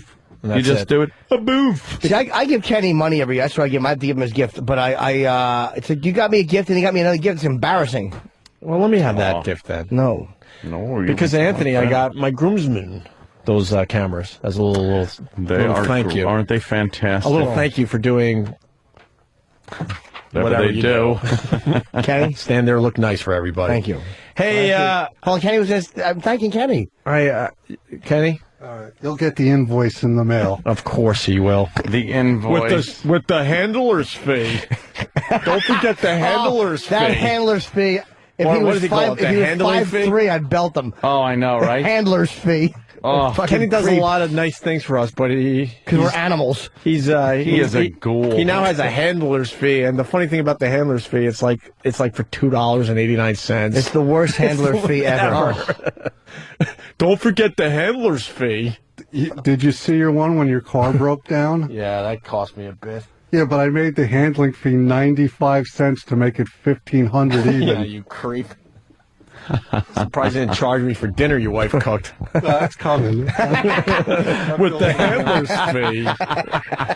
It's got a handler's fee. You can't just call it something else like, round up or something, take a few bucks for himself. He has to have a name for it. And he's now here's the thing with this one now. I don't mind giving you a little something for it, but he's expecting full retail on an item that's obviously been brought home. A rewrap almost. Yeah.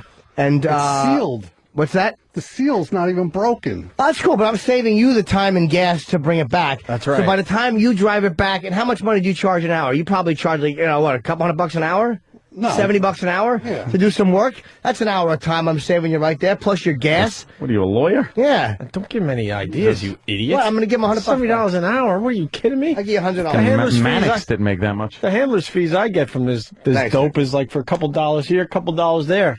All right, use the camera in good health. Tape yourself killing yourself. Tape yourself writing me the check for it. All right, listen. Before we move on, we were talking about E-Rock's fatness. And it's been brought to my attention that E-Rock, on December 28th, 2008, at 11:13 at night, was at this fine facility where we broadcast from. Doing some work for the holiday, doing some of the worst ofs and stuff. And he ordered from Papa John's, and I got his order right in front of me. How did you get that? I got your Papa John's order. How did you get that? Wow. From December 28th, my friend. This is December 28th. Now, were you at the Sirius XM studios on December 28th? Yes. That night. And did you order because you might have been here a few hours and you were a little hungry? Yeah, I hadn't eaten most of the day, so I ordered when I got here. All right. So you, quantity one, a one pick 3 combo, one large 3-topping and a 2-liter large original crust 2-topping pizza. Wait, that doesn't make sense. 2-liter what? Soda? It was a pizza and a soda. That's all. Yeah, 2-liter soda? You did It comes with it. You did 2 liters. Your toppings I didn't were. drink it. Hold on, I'll tell you. You order pizza, And a soda from Papa John's. The best part's coming up, by the way. On the pizza, pepperoni, sausage, green peppers. Sausage and peppers were on it. They say pepperoni here, my friend. Yeah, they also gave me a ranch thing that I didn't order either. Well, but you did order quantity 2. Oh, yeah. Special garlic dipping sauce. Garlic butter sauce! Of course. Not 1, but 2. Could you give me 2 garlic butter sauce? Wait, you were here, Eric, and you ordered that? Yeah. I just want to hug and kiss his cheek. How do you not love fucking E-Rock? All right. He rules. Yeah, I didn't order the ranch. Oh, he's going to give him a hug. I've turned the corner with E-Rock. He now rules in my book. Aw. And a little kiss. And you didn't like the 1 ranch dipping sauce? You threw that away? I didn't even open it. No? No. But the 2 special garlic dipping sauce. Oh, yeah. That's great. I love the garlic butter sauce. My favorite. Oh. Do we have it? That's amazing that it was still there, because that went in the garbage that night, and if they found it this morning, that means nobody cleaned the studio. No, that's Of course okay. not. Of course not. We do have his other order, though. Yeah? Let me have a Diablo sandwich of Dr. Pepper. Make it fast. I'm in a goddamn hurry. Hey. E-Rock's a nice tipper during the holidays. $5 on this order. How much was the order? 17. So $3.40. Okay, that's cool. Good for delivery. That's all right. A little $5 for the guy, right? Yeah, he's right down the street. Were you alone? Yeah. How much of it did you eat? Not all of it, but almost. I at least slip the guy a $5 whole anytime. Like, Yeah. I get delivery at the house. You gotta. I don't. It's like, what the yeah. I give him nothing. Nothing. You don't want You him have nothing to look- spit in it or anything. Yeah, you want next time, okay, Miss Anthony, thank you. Very good. Yeah, they write your name and stuff down in the computer. They know. Yeah. They got notes. And they're, a little petrified anyway because they hear before I open the door. Just in case. You never know if it's a delivery guy or a home invasion. Another home invasion on Long Island, by the way. Did you buy any guns over the holiday? Did not buy any guns. I was very upset that I wasn't able to go to the range either because my arm was all fucked up. Yeah. I want to blast off the eagle a little bit, but, your elbows better be in tip-top shape when you shoot that right? thing. Right on. I might go to the gun store today, though. I got a few things I want to pick up. Accessories. Not a full gun. I Just hear some ya. accessories. Little handle for the front. Maybe another little sight. Just for when the, that old war comes around. You know which one I'm talking about. Pink Panther audio? Wait, before you do that, can I just thank... Kathy Griffin audio? Yes. Or Jimmy talking? No, I'll be very quick. I wanted to just thank Foundry Music Jeff. He sent me all these old ticket stubs from comedy shows. That you went to? No. That I don't even know if he went to all these. Oh, my God. Can I see them? I'm a huge comedy fan. This one is from Eddie Murphy in Buffalo from 1986. These are like little ticket stubs. Wow. Can I see it, please? This is a great one. No. Opie's a giant Rip Ticket fan. Sam Kinison ticket from a show he did What that is? in 87. God Kinnison, 87. It's like, gee, I wonder what that is. Oh, my God. It looks like the guy's wig from the... Well, it wouldn't get hurt. It's the wig from the Parker Meridian. Who is that from? Foundry Music Jeff. I don't know who this is. No, that. George Carlin ticket from 75. Oh, wow. Can I have that one, Jimmy? A Cheech and Chong ticket from 75. Ooh. John Rickles from 1979. Thank you, Jeff. John Rickles from 79? Yeah, but I have two from... Where's my gift? You get nothing. Let's see, this looks like a bit of,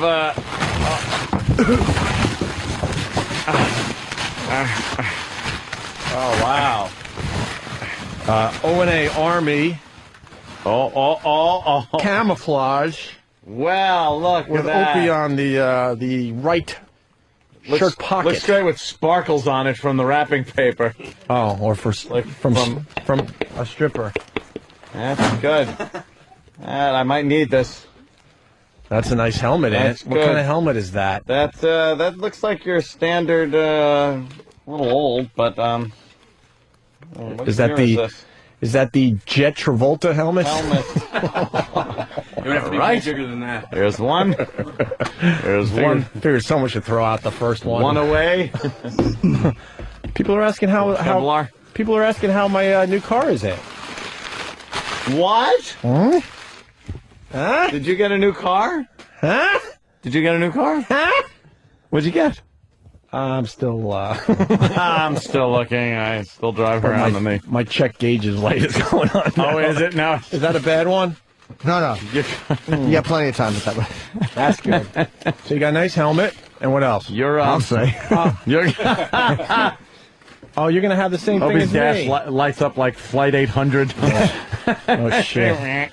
I ruined your thing. second gift because I opened that one and it was the same I'm box. sure it's the same But I bet thing. yours says Anthony instead Mine of says, Opie. yes. Is this Nice. Velcro? Good, it comes off. That's a really cool gift. Oh, it does come off? Yeah. It's a very cool cool gift. shirt. Velcro, so if you're captured, That's right. you could take that off.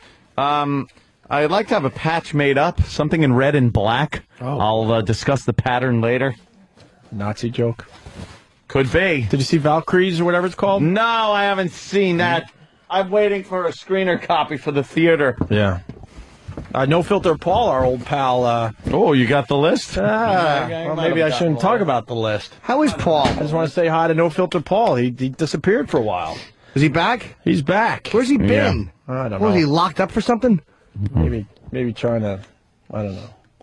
Yeah, he, well, you know. I was trying to make a small head joke, and I knew it just wasn't there and ready for broadcast. So I stopped. I stopped myself. By the way, if you Back to the Future fans, do you know that Back to the Future is coming out? They're putting out a new digitally enhanced version. Does it make the movie digitally not suck? remastered? No, but it also includes the whole video of the ride. From Universal Studios, when you would go on the ride and get into the little DeLorean, and it would look like you're flying and chasing Biff, and that's included. And I'm thinking that'll look real cool in the theater, sitting in the front seat. No, it's not done. It's getting this week. They're back in business. The holidays, they don't Messed up take off. everything? Yeah, but that'll be fun to sit in the front and watch that a few hundred times. Mm-hmm. Maybe, You and then a lot of pot these days? No. What was that then? Because it's a special occasion. If you sit and watch the Back to the Future ride in a big theater like that, and you feel like you're moving, even though the theater ain't going to move, and part of the ride was the fact that the car moved, but still you'll get that feeling, that visual feeling of movement, because the whole theater's dark, so you'll just see... just that. How much pot are you smoking? I barely even touch the stuff. Yeah? Yeah. I'm a drinky guy. I don't like the weed. I'm this close to smoking pot. This close. Had an opportunity last night. Did you? This close. It would be so rare an occasion. It's been years. I turn it down a lot. A lot. I turn it down. But I drink, like my beer, like that wine. Beer and the wine. Yeah. Hey, speaking of movies, real fast, I'm not really sure if I like the movie, but it's a curious case of Benjamin Button. Oh, that's the one where... F. Scott Fitzgerald novel. Tom Cruise. No, Brad Pitt gets younger, right? He gets younger.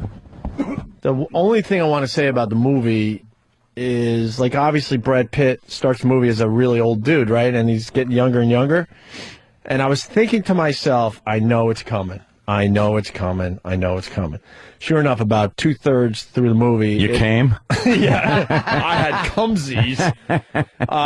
They have the actually younger than he is now, so there had to be some kind of fucking film magic. They must have found some old stock footage of Brad Pitt that they were able to work into this movie. Really? Somebody maybe could do some research on that, because that was fucked up. But besides that... They've actually been making this movie for 15 years. Yeah. Because they went way younger than he is now, and it was like, what the fuck? And it didn't look like just makeup. I think they really found some old footage and did some kind of digital, voodoo to it. But the theater was pretty crowded, and when the young or the current Brad Pitt hits the screen, you hear the women moaning throughout the whole gushing, fucking theater. Gushing and gushing. You heard a collective moan from the fucking women in this movie theater. My girl didn't moan because, you know. Why? She's not into Brad Pitt? Obviously.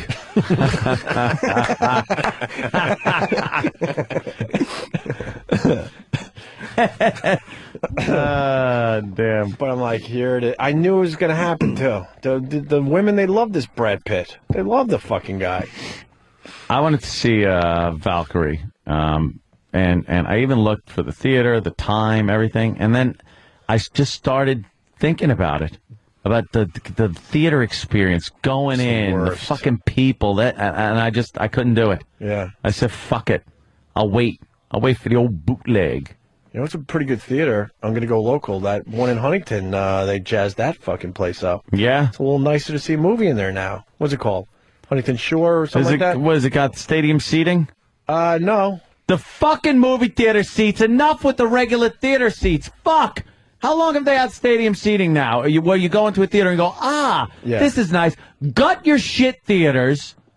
Keep the riffraff out. And fucking put it so it's stadium theater seating. They wouldn't even take that No much, one's in right? your fucking way. Every time I sit down, some big mook has to sit right in front of me. You got half the screen is covered with somebody's head. Mm-hmm. Or you're too close. Your legs fucking are underneath the guy's chair. You can't cross your legs without hitting the back of the guy in front of you, or someone behind you is doing the same thing. Movie theaters have been the exact same thing for years, and they suck going to them. They suck ass. You preach the truth, my brother. Yes. You hear what happened in Philly? Yep. I'm sure it was a shooting. Really? Yeah, whatever it was. And it was the movie I saw. This guy is my idol. Oh, Really? do you love him? Yup. Yes. Let me read the story. Yes. Philadelphia Yes. man shot because family talked during movie. Right. Good. Good reason. Wait, Philadelphia man shot because family. Oh, he had to take the bullet for his family? Yapping? That's what you get. What are you gonna do? Shut your fucking family up. Exactly. You're the head of the pride. Let me see where I'm at with this. A South Philadelphia man, South Philly, oh boy. Man enraged because a father and son were talking during a Christmas showing of The Curious Case of Benjamin Button. Took care of the situation when he pulled a .380 caliber gun and shot the father. All right. Is that some good weaponry? It's small. Fits. Does all right? It fits. You could do better. Oh boy, James Joseph Cialella Jr. Oh, thank God, I'm James Joseph. Are you Oh, really? I thought it was you for a second. One, huh, Jimmy? Boy, if you live on a street that says block, Yeah. like 1900 block of If blank you live street, on the 1900 block, yeah, that's bad. yeah, when they have Never to good. put block after the number, Yeah. not good. He's charged with attempted murder. Is that attempted murder? Or is that more of a shut the fuck up? Yeah. I don't think they have attempted shut the fuck up, so you got to go with attempted murder. I don't know. We should get it on the books. Yeah. That's more of a shut the fuck up. I don't think the guy was attempting to kill him. Quiet. This guy, by the way, is exactly why I'll never own a gun. He is why. You would do that. Happily, I would do it. Can I take you through this case a little bit? What was the guy thinking that after he shoots the gun, he's going to enjoy the rest He's of the going to movie? watch the rest of the movie. He was just so enraged. He just had so much rage in him Yeah. that I guess he felt he had to shoot him in the face. How was the movie? Dad got shot. Police were called to the theater, 9:30. Don't ruin gunshot the end. Victim. I don't want to know what happens. The dog dies in the end. Oh, not that stupid movie. I feel number one at the box office again. Of course. People love Had dog the dog. movies. Oh yeah, I already did that joke last week. With your favorite actor. Oh, old Percy Lips Not only does the dog die, and Marley and my girl saw this movie. The whole dying of the dog takes a half hour to 45 minutes. It's basically half the fucking movie. Well, what's it got? It's the slow death thing. You know, we all had the dog that you think it's going to It make doesn't just get hit by a car. Does it get old? Does it go through the whole life of the fucking dog? Gets old, yes. It goes from puppy to fucking old age? And you're And people want to watch this? yes. Because you want to remember when your dog died. Yeah, that's a nice In my case, memory. it was Fresca with the stupid tumors. That's a good chair for the radio. What? This chair. You got a squeaky chair? All right. Squeaky chair from the Manson family. Police. Boo. Oh, okay. From. Well, fucking. Police, 9:30, gunshot victim. He told the police a man sitting near him told his family to be quiet and threw popcorn at his son. Well. After exchanging words, allegedly got out of his seat to confront the family. When the father got up to protect them, that's when the victim was shot once in the left arm, sending others in the theater running to safety. So this guy must have took right off and fucking got out of there after he shot somebody. And then this idiot, after he shot the guy, remember a little while ago I said, what do you do after you shoot the gun? Yeah. And you said that has to end the movie for you, and he was so annoyed. This guy sat down and watched the movie. The guy shoots somebody and then sat down and watched the movie. Well, now you got no one in front of you because everyone's fleeing the theater. Yeah, it's a good view. Police arrived a short time later and arrested this guy and confiscated his weapon. That's brilliant. Sit down, finish the movie. Come on, kid, don't mess around. Drop the popcorn. I had my brother coming out with his juju beads in his hands. Don't look directly at the screen, but don't look away neither. You're going to do fine, kid. Why do you tell that girl you love the movie? Amazing. Wow, that is silly. That's not responsible gun ownership. No? What would you do in that case, Ant? In that case, I would just tell the guy. Let's say you got the gun on you. Quiet. I don't know when you carry your gun, but I'm just saying you got the gun on you, and this is going on.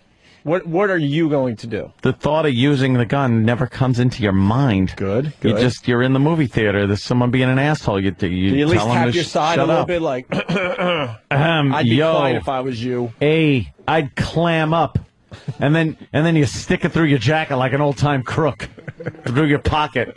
I'd be quiet if I were you, Muggsy. No, you don't even. The gun doesn't even come into play there. That's silly. You just tell the guy shut up, and then if he gets up and starts shenanigans, then you report him to management. Yeah.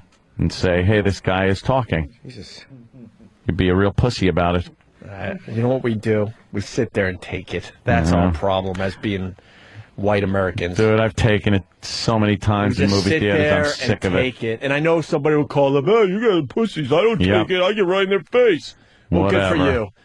The majority of us just sit there like little girls and take it. Get in the face of about 8 to 10 savages that for some reason have decided to stake a claim at every seat around you and do nothing but answer their cell phones, talk loud, say unfunny shit during the movie about the movie, and then you tell them to shut the fuck up. Right. And when you're the next YouTube video with your head being caved in the aisle, maybe then you could, call up and call us a pussy.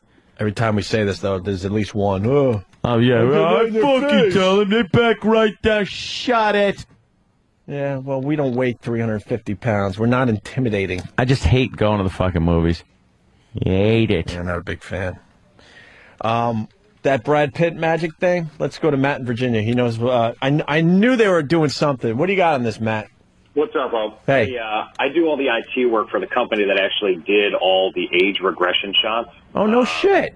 Yeah, they're not like stock photos. Okay. They actually take the character and they digitally make him younger. Yeah, I did that in X-Men, one of the X-Men movies. All right, I was going to say... It's the exact same company. Matt, I got to tell you, I was going to say that originally, but I'm like, it was so fucking good. I'm like, because usually you can tell when they're doing that stuff, like digitally, like doing some mumbo-jumbo. In this case, I'm like, wow, that is just old footage of him. Yeah, they did some good this shit. Is all this company does. No kidding. Yeah, Lola Effects out of California. Yeah, I saw that. Which X-Men was that they did where they made... The Last Stand, which would be 3. Picard. They made Picard. I don't remember his name. And Magneto.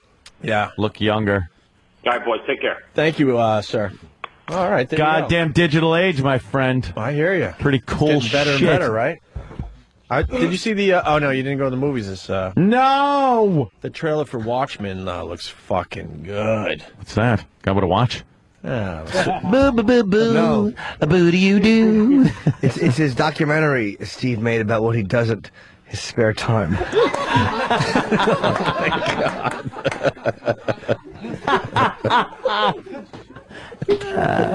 The first Steve Gay joke of the new year. Why did it take 4 hours? I know. Why don't we do the Pink Panther thing? Because Jimmy was begging for this. I want to hear this. We're doing a little movie action here. Let's see how long into the trailer I want Steve Martin dead. What were the top of the top movies?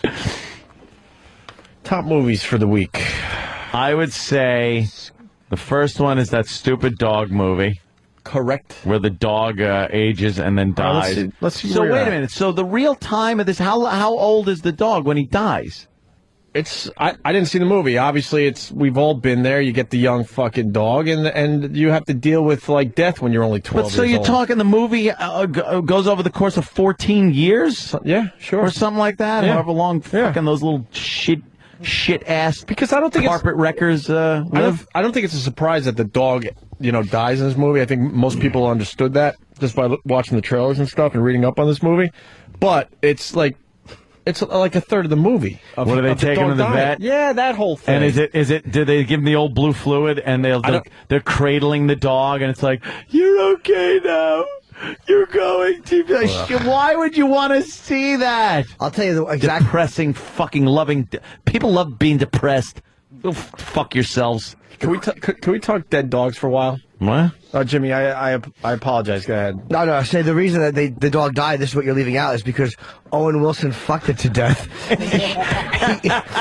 Marley was sleeping, and Jennifer Aniston had put some peanut butter on her snatch, and the dog got nauseous because he was also forced to watch Friends while he ate her pussy.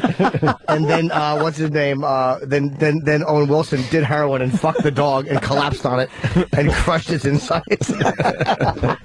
I didn't see that coming. That's how the dog died. I forgot you're not an Owen Wilson fan. I forgot. Oh, yeah. Jimmy, not a fan. Not His a fan. heroin body collapsed. Go see Bottle Rocket and then come back and tell me if he was good in that. Who? Owen Wilson. Oh, that made him famous. Bottle Does he Rocket. do the? He wasn't doing that in lips. Bottle Rocket, and he didn't have the weird fucked up nose in Bottle Rocket. I don't think. Dumb hairdo. He didn't have any of that, Jimmy. He was more of a normal dude. Dead dogs. Yeah. I told you when my dad did the right thing. Like the dog would die. Dad's up early. He takes the dog, dumps it in the woods somewhere, and then tells us a nice fairy tale story when we get up. Yeah. Like, the dog was getting old, so I brought it to a farm, and then we would question where the farm is and can we visit. No, it's this is just how it has to be. A farm? You guys bought that?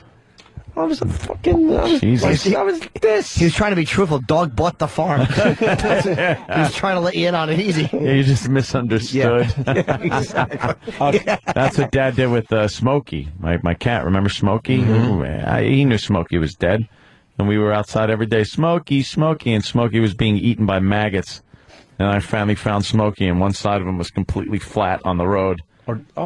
And then the other side was like half a smoke. It was like half a Smokey. Well, no, that side was bloated from all the gases. Yeah, it was bloated, and the other side was completely flat, and I flipped him over with a stick, and maggots were inside Smokey. And that's my last image of Smokey. Did you pet him? Boy. No, I didn't give him a little pat on his little half a head.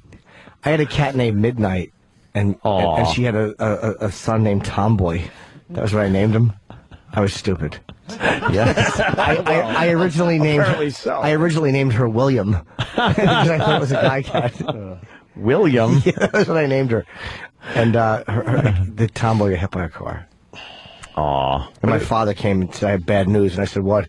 And he opened a bag with Tomboy in it, and he mushed my face into it. He said, say goodbye to it, faggot. That's the way it should be, right? I see one tear, I'm smacking you. Exactly. He made me eat the cat carcass. No romantic ending for you, my friend, huh? Yeah, he hit me in the face with a bag full of my dead pet. Cutting from Pal Talk, will Opie be filming Chester and Me? Well. Chester and Me. Yeah, that one took a while, too. Kicking the liver will do it. And then we got, what do we got here? Might as well start reading it in some feedback. Redding from Whackbag, of course. The movie was originally called Marley, Some Peanut Butter, and Me.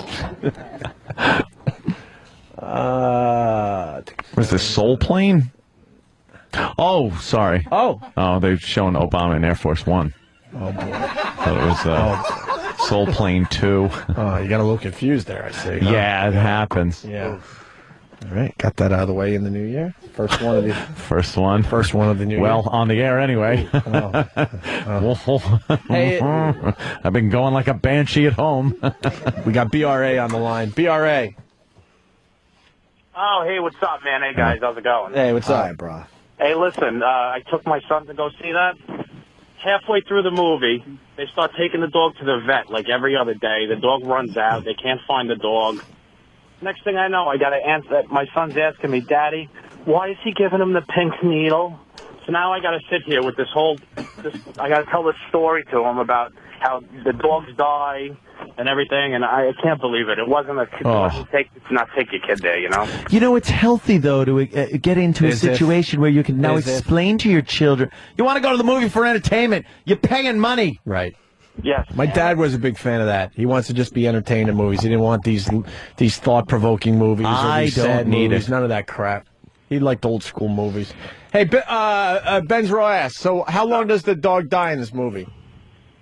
The dog was like, they had the dog gets the bloat. His stomach like turns or whatever. So they got to take him to the vet, and then I think it was probably like the last 45 minutes, maybe half hour. Wait. That's like a third of the movie. So they take him in to get the stomach turned over. Yeah. And what? It didn't work. What's a how do you turn over a stomach? The doctor goes, oh, there's only like a 1% chance of survival, and he goes, yeah, but you don't understand. This dog is a special dog. Yeah, they're all special. He's not like all the other dogs. No, his stomach is wrong. Old flip over belly. The bloat. The old bloat. What's that? Maybe that's what E-Rock has. Nice.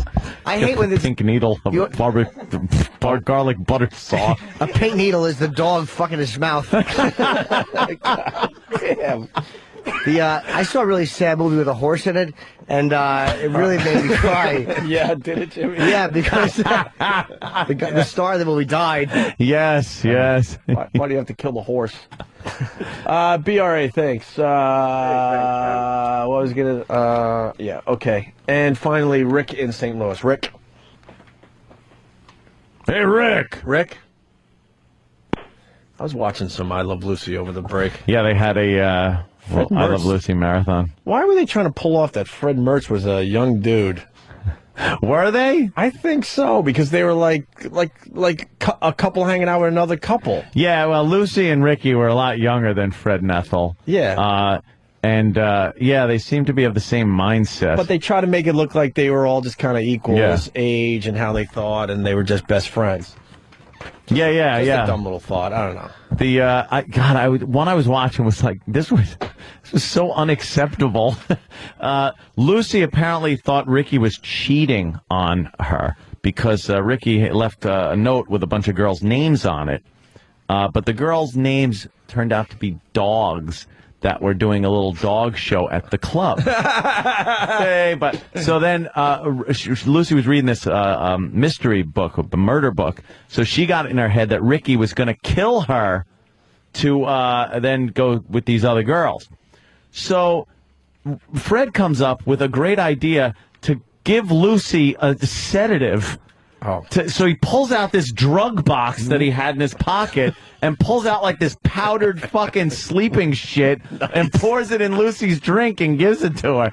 It's like, and Rick is like, yeah, that's a good idea. He goes, she'll fall asleep. I'll come in and check on her to make sure she's okay. Of course They're he will. drugging the wife. Yeah, of course he was going to check on her. He wanted to give her like a Roman war helmet. Well, give her the old Roman war helmet, Rick. I tell you.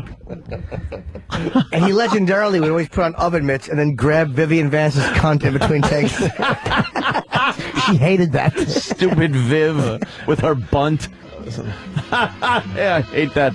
Vivian Vance. And William Frawley as the drunk. Apparently he came in drunk all the time. Oh, really? Oh, his pants pulled up. You see, his fucking necktie would be tucked into his pants, and his pants were up to his nipples. Pretty close, my friend. Pretty close. You fatty. Starring Lucille Ball as the humiliated wife. Desi Arnaz as the uncut, cheating Cuban husband. Vivian Vance as the cunt, and William Frawley as the alcoholic wife beater. Fred, what's his last name again? Fred Mertz. Yeah, he died on Hollywood Boulevard. William Frawley dropped dead right there on Hollywood Boulevard. Leaving a movie premiere right on the sidewalk. They showed me the spot. And then I think Ricky Ricardo there, Desi Arnaz, he did an SNL when at that point he was riddled with fucking lung cancer from his Philip Morris cigarettes that they would smoke on the show all the time. Can we find that? Yeah, find some Desi Arnaz. He was years ago, right before he died. And then Lucy would always be on the Tonight Show. Well, Johnny, when I was doing I Love Lucy, it was, Ricky was the innovator of the 3-camera shoot. What happened to that little voice she had? Didn't they rip that off from somebody else? No, apparently Desi Arnaz was like one of the innovators of the 3-camera shoot. Yeah. How hard is that to figure out? I know. He'd probably use be an innovator for you that. idiot. He'd use that to film himself fucking those dancers in between takes. He was a legendarily naughty boy. Oh, he certainly loved to fuck. We shot Lucky Louie. We ate in our lunch area was where they used to shoot Lucille in the same soundstage. Really? They That's shot pretty I Love cool. Lucy That's in. awesome. And one of the some cum stains, Desi Arnaz. Dude, one of the guys was pointing where Lucy used to have people watch Desi. Like, he's like up there. She would have a guy watching Desi because he was fucking so many dancers. He's like, he was showing us where the Desi would take these girls and fuck them. Oh, yeah, he was a smooth motherfucker. Yeah, he was Desi Arnaz. I love all that inside shit. Lucy. Yeah, he played bobble. Like, that's how he played the fucking bongos, 2 clits at the same time. Neither one of them with red hair on it. Oopsie. Yeah. And when the chocolate episode, that happened one time when she was just eating Valium because she didn't want to face the fact that her husband was peeling back his foreskin and fucking everything but her. Oh, shit. Well, leads us back to the top movies for the weekend there, Ant. Yeah. You got number 1, Marley and Me. Where else? What else? You got the list? No, I don't. No, I know. What do you got on it? Let me see. Number 2 has to be Valkyrie. No way. No?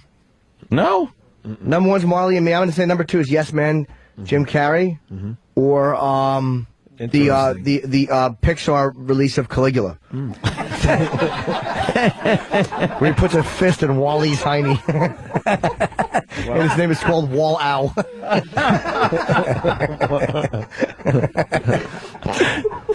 Marley and Me, number 1. Number 2? Caddyshack.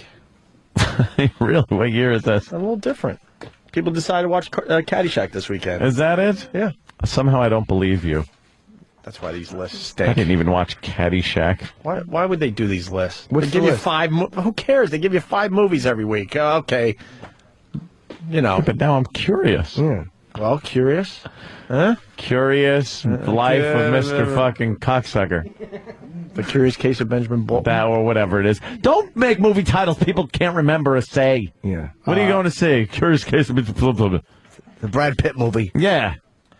Up saying. You know, I saw the movie. It shouldn't be called The Curious Case. It should be The Holy Shit Case. Oh, yeah? Yeah, it's not curious that this is like... I'm quite curious that he's getting younger. No, it's not. It's like... It's quite curious. You gave birth to a monster that's getting younger. There's more than a bit of a curiosity. What happens with the giving birth part? Like, is it a old baby, or is this giant man come out of a cunt? No. So it's a baby, but it looks old. It looks like Progeria kid. Pretty much, yeah. And then it grows into what? An old man? No, it grows. No, it grows like you would grow, but you're getting younger. So like, wait. No. There were scenes I'm not where understanding. there was what would be a 6-year-old Brad Pitt, so they were using a midget or some kind of like trickery. So it's Brad Pitt's old face on like what would be a 6-year-old's body. So he was a freak. Yes, so it's more than a curious case. Wait. So he gets older first. What? But he grows up first? No. Oh, stop! You're confusing the piss out of me. He's born old, but he has to be younger at first, but then he gets a little bit taller and begins to go backwards, but he's very young. Anthony makes a very good point. I want to explore this. Thank you. He is an old dude that's growing technically old. Right. But he's growing younger. How long does it take him to grow big? To adult height. Wait, is he getting younger as he's getting taller? Yeah. So he starts out as an old baby. Yeah. And he's like 2 years old, and he's got an old man face. At one point, he becomes Brad Pitt, as we know him, and then starts to deteriorate from there, getting younger, so now his height is starting to get less. You make a really good point about this movie. I'm still not understanding, though, that he got Brad Pitt. Because I saw one clip of him, and he looked just like a regular old man. Right height, right everything. Right. If he was getting younger as he's growing up, by the time he reached, like, the height you're supposed to be as an adult, he would be younger already. Right. But that's not how it goes. Jesus Christ. You make a really good point. This movie sucks, and I haven't seen it. So he starts as an old dude, as an infant. Little old infant. To, like, how you know Brad Pitt. And how long did that take about? Like, I don't know. Like, just think backwards. So, wait, but that took a lifetime? Just think backwards. I'm trying to think backwards, but from the time he's a baby to the time he's tall, a tall old guy. I guess he's old little baby, he's tall old guy, and then he starts going backwards. When do you reach your height? 18, 19? Yeah. All right. So 18 or 19, he's at the height you would probably be. As an old man. He's at that height for a while. All right. And then he starts to get younger. Get back. Well, no, he's getting younger the whole time, but then eventually he starts to have to get shorter because now his life's got to kind of, just like I said, think backwards. He couldn't start off as a tall old man because he never would have fell out of the pussy. Right, that's what I'm Unless saying. an elephant gave birth to him. He had to start off as a baby old man. Yeah, then he gets taller because that's probably what they couldn't explain in the movie. Yeah. How you pump out an old man with a hat on. But is he getting younger as he's getting taller? Yes, but from 70 to 68. But then how come I saw him as an old guy at regular height? He was like at 90 years old as a baby, and then he was, 70 as the regular height guy? I guess. Okay. And then getting younger from there. And then what happens? He gets into a baby and dies? Well, He turns into a fetus? Don't spoil the movie. Yeah, I don't like spoiling. I ain't gonna see this piece of shit. I don't like spoiling every movie. He dies as a very small kid. You gotta figure that's gonna happen. I mean, what's gonna happen? Exactly. Fucking with his lover holding him. Really? Like a lover. Breastfeeding? That sounds nice. Oh, Uncle Paul. Hey, Benjamin good Buttons. excuse. You just tell him, hey, this is a curious case. Yeah. This girl is actually very old when she's in a 12-year-old body. This is Ashley Buttons. She's a big girl. She's 68 years old. There is kind of an Uncle Paul moment in this film because now Brad Pitt, you get confused. He's now like a normal thinking 8-year-old kid, but he's an old man. And he's hanging out with a real 8-year-old girl under like a little like sheet fort with a little candle on. They're just kind of being little kids. Don't ruin this. And then he gets caught being under there by like one of the elders, being a little naughty. And of course, the elders basically saying how disgusting he is and stuff because she doesn't understand that he's actually a kid and not an old man hanging out with the 8-year-old girl. But his mind is the mind of a guy with an experience of an entire lifetime. No, when he's 8. No, he's getting younger. But his mind, he forgets things. When? No, he forgot everything. He fucking. You're confusing me now, and I saw his fucking movie. Yeah, no. Benjamin Buttons was started off young, but then he decides to get old, and then he drops a few years. No, you're fucking with me. And he comes back. Yeah. I don't understand. When he's 8 years old, right, with the 8-year-old girl, right, he's already been old, right. And he's gotten young, and he's down to 8? No. He's down 8 years, so he's probably about 82, So he's 82. But how come he doesn't have this world of knowledge from all those years? Gotta see the movie. Did you watch this fucking thing? I just was amazed by the cinematography. Jesus Christ. God, you're making me look stupid and feel stupid. I just don't know what like... Well, I just you think you would like know everything. Because everybody would like to be in a young body, but he definitely had knowledge beyond his years. Uh-huh. But they also made it like he's a kid. It was right? Anybody out there see this? No. What happened was... He wasn't chasing himself off his own lawn. Why, you? No one questioned that this monster was living among them. And by the way, someone taking my joke and certainly making it a lot better. Tim in Columbus, where are you? So the name of the movie should have been The Fucked Up Case of Benjamin Button. Yes, because this was more than a curiosity. This was like, why is this monster still breathing? Yeah. Yes. I just don't even get this movie. All right, you want to explain the storyline? Yeah. All right, how does he die? I don't know if he dies from Who knows? That's when you maybe. Let's go to Herb in Cleveland, who might be able to explain the storyline. Herb? I like to call him Herb. Hey, Herb. How you doing, ladies? Good. Yes. Help me. The storyline of this movie is basically you enter into life shitting in a diaper, and you leave life shitting in a diaper, no matter which way you go. We get that part. Right. That's like the ABCs. But Ant brings up good questions. Like when he was a young boy that looked like an old man, was he wiser than his years? Well, when he got younger and he was a young kid, but he had been on Earth for that many years, wouldn't he have knowledge? Oh, Jesus Christ, you don't know shit either. All right, let's go. He's sitting there quiet, talking, fucking not saying a word. Let's go to Lamont in Queens. Lamont has seen the movie 3 times. Lamont. Get What's up, guys? better reaction talking to a certain celebrity's son. Wow. Look, I didn't say a word. That'd be number 2. All right, Lamont. Number 2. What happened, dummy? What happened in the movie, dummy? That's my impression. Lamont.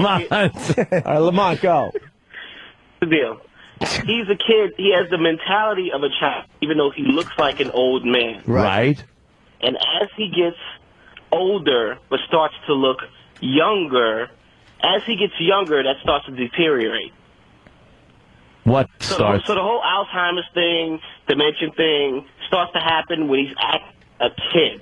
And that's probably towards the end of the picture. Oh, so he's like 8 years old and he's fucking going a little senile. Yeah. Yeah, he's like a goofy bastard, right? A goofy bastard. But you could look at it as like he's not really going senile. He actually doesn't have as much knowledge anymore because he's like a kid. Right. You just got to think comes backwards. He comes down with dementia, which I thought was Alzheimer's anyway. Dementia. Okay, now it kind of makes sense because, like the guy said at first, you start in your diaper shit and you end in diaper shit, and it makes sense when you think it doesn't matter which direction you go in. The middle is the middle, but each end is kind of the same and can be mistaken for the other. Like the dementia could just be mistaken as being a goofy kid. Look, Ant, do yourself a favor. And being an old, what? Here's the movie. All right, thank you. All right. I'm going to screen that at the house where I can concentrate. All right, Lamont. So Great film. Welcome back, guys. Did you like it? I wasn't sure if I liked it. Oh, I'm not sure you watched it. Yeah, exactly. I've liked Brad Pitt pretty much since 7. So I mean, I like the show. You know what? I like it. Brad Pitt makes a good movie, then makes a bunch of shit movies, then makes a good movie, right? Fight Club, 7. What are some of those other movies he was good in? He did California. I didn't see that one. Which I thought was awful. Mr. and Mrs. Smith. I didn't see I that didn't see one. that either. But I think in the case of Benjamin Button, Guy Ritchie movie. Kate Blanchett's gonna win. For a monkey. Lamont, you really shouldn't admit that you've liked Brad Pitt since. Yeah. No, I liked him since the movie 7. You did, didn't you? For his acting or for his abs? A little bit of both, I'm sorry to say. All right. Peace out, guys. Thanks a lot, you big dummy. All right. 3 times, same bad joke. It's hysterical. Awful each time. Lamont. Who's named Lamont? No one is. Lamont. All right, so did that clear it all up? Yeah, now I kind of got it, finally. Yeah. Someone's saying read the book. Fuck reading books. Ugh. What are we, all queers? God.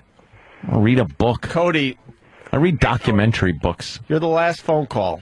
Okay, for well, the it's subject. a short story. It'll take you 10 minutes to read it, actually. Oh, really? I was hoping for a nice novel, because then I'm like, maybe some of these questions will be answered in the book. Yeah, I was, too. I tried to sound all smart, and I told people, I'm reading The Curious Case of Benjamin Button, and my ex-girlfriend goes, so fucking what? It takes you 5 minutes. And It's a short story, and they made it into a 3-hour fucking movie? yeah, but anyway, he's got the mentality that's there up until he dies as essentially an infant. Spoiler alert, I should have said that first. Thank God, yeah. You could kind of figure it out that Yeah. that's going to That's why happen. these spoilers aren't really spoilers anymore. Mentally, he's there because he narrates it, and at the end he says everything all of a sudden just went white. So he. Sounds like paradise.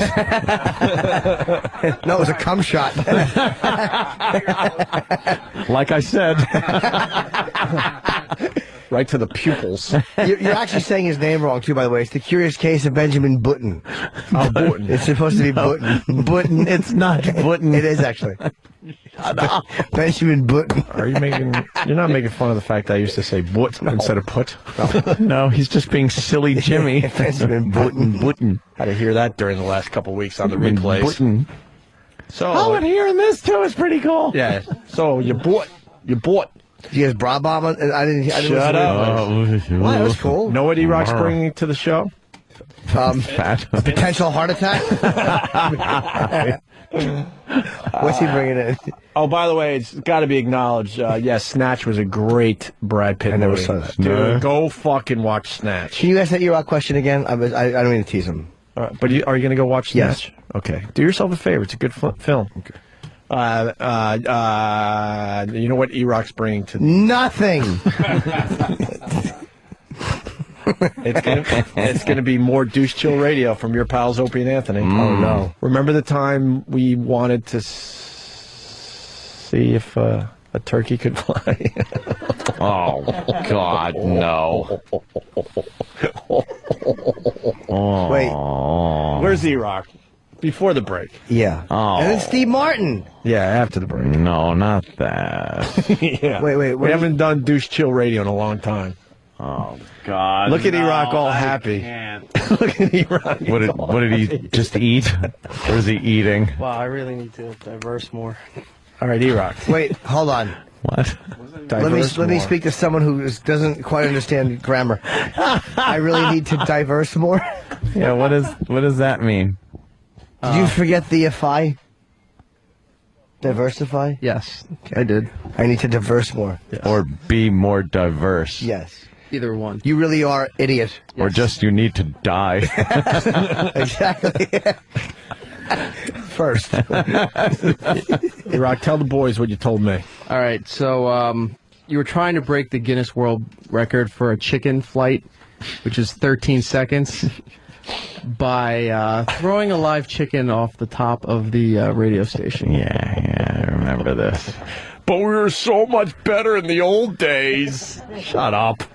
God. With that argument. I should have just stayed in attics at that point. Wait. We're a bunch of hacks. Wait. Look at Jimmy. No, wait. that's probably a good bit. Wait, how, Shut up! was this, No, it's probably a good where was bit. this bit?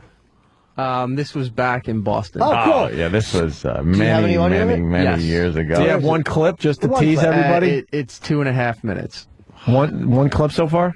Well, that's the whole bit. Yeah, but we spent 3 hours teasing the fucking thing. I just have the actual. Well, how about playing Wait, is that all we're playing? No. Is the 2.5 minute bit? I was going to chop it down to smaller bites, but yeah. Oh, fuck no. Let's play it in its entirety. Let's do it today. I'm starting to hear, remember what was said. I've never heard this. And It's fun. I'm gonna have to leave the studio. No, you can't. I it's so utterly bad. No, it's not. But I liked how you ended the bit. No, don't spoil it. Do you remember Guys. Do you remember the time? Yeah, where is it?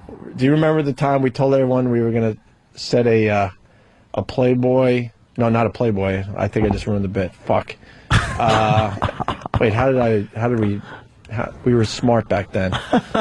We were going to let a rabbit loose to get a carrot on the other side of the highway. Oh yeah, that was it. That actually got PETA involved. For our for our hackery. All I know is, if I'm remembering right, this bit is full of bros and dudes. Okay, let's hear it. I bet really it's a good think, bit. I think there are a lot of dudes. Can we play it after the break? Oh yeah. We don't have to cut it up. Let's just get it done. Let's get it over with. I can't. All right, douche chill theater after the break. I bet it's better than you guys are remembering. It's probably a better bit than It is. It is. Is it good? Yes, E-Rock? it's very good. How bad is it?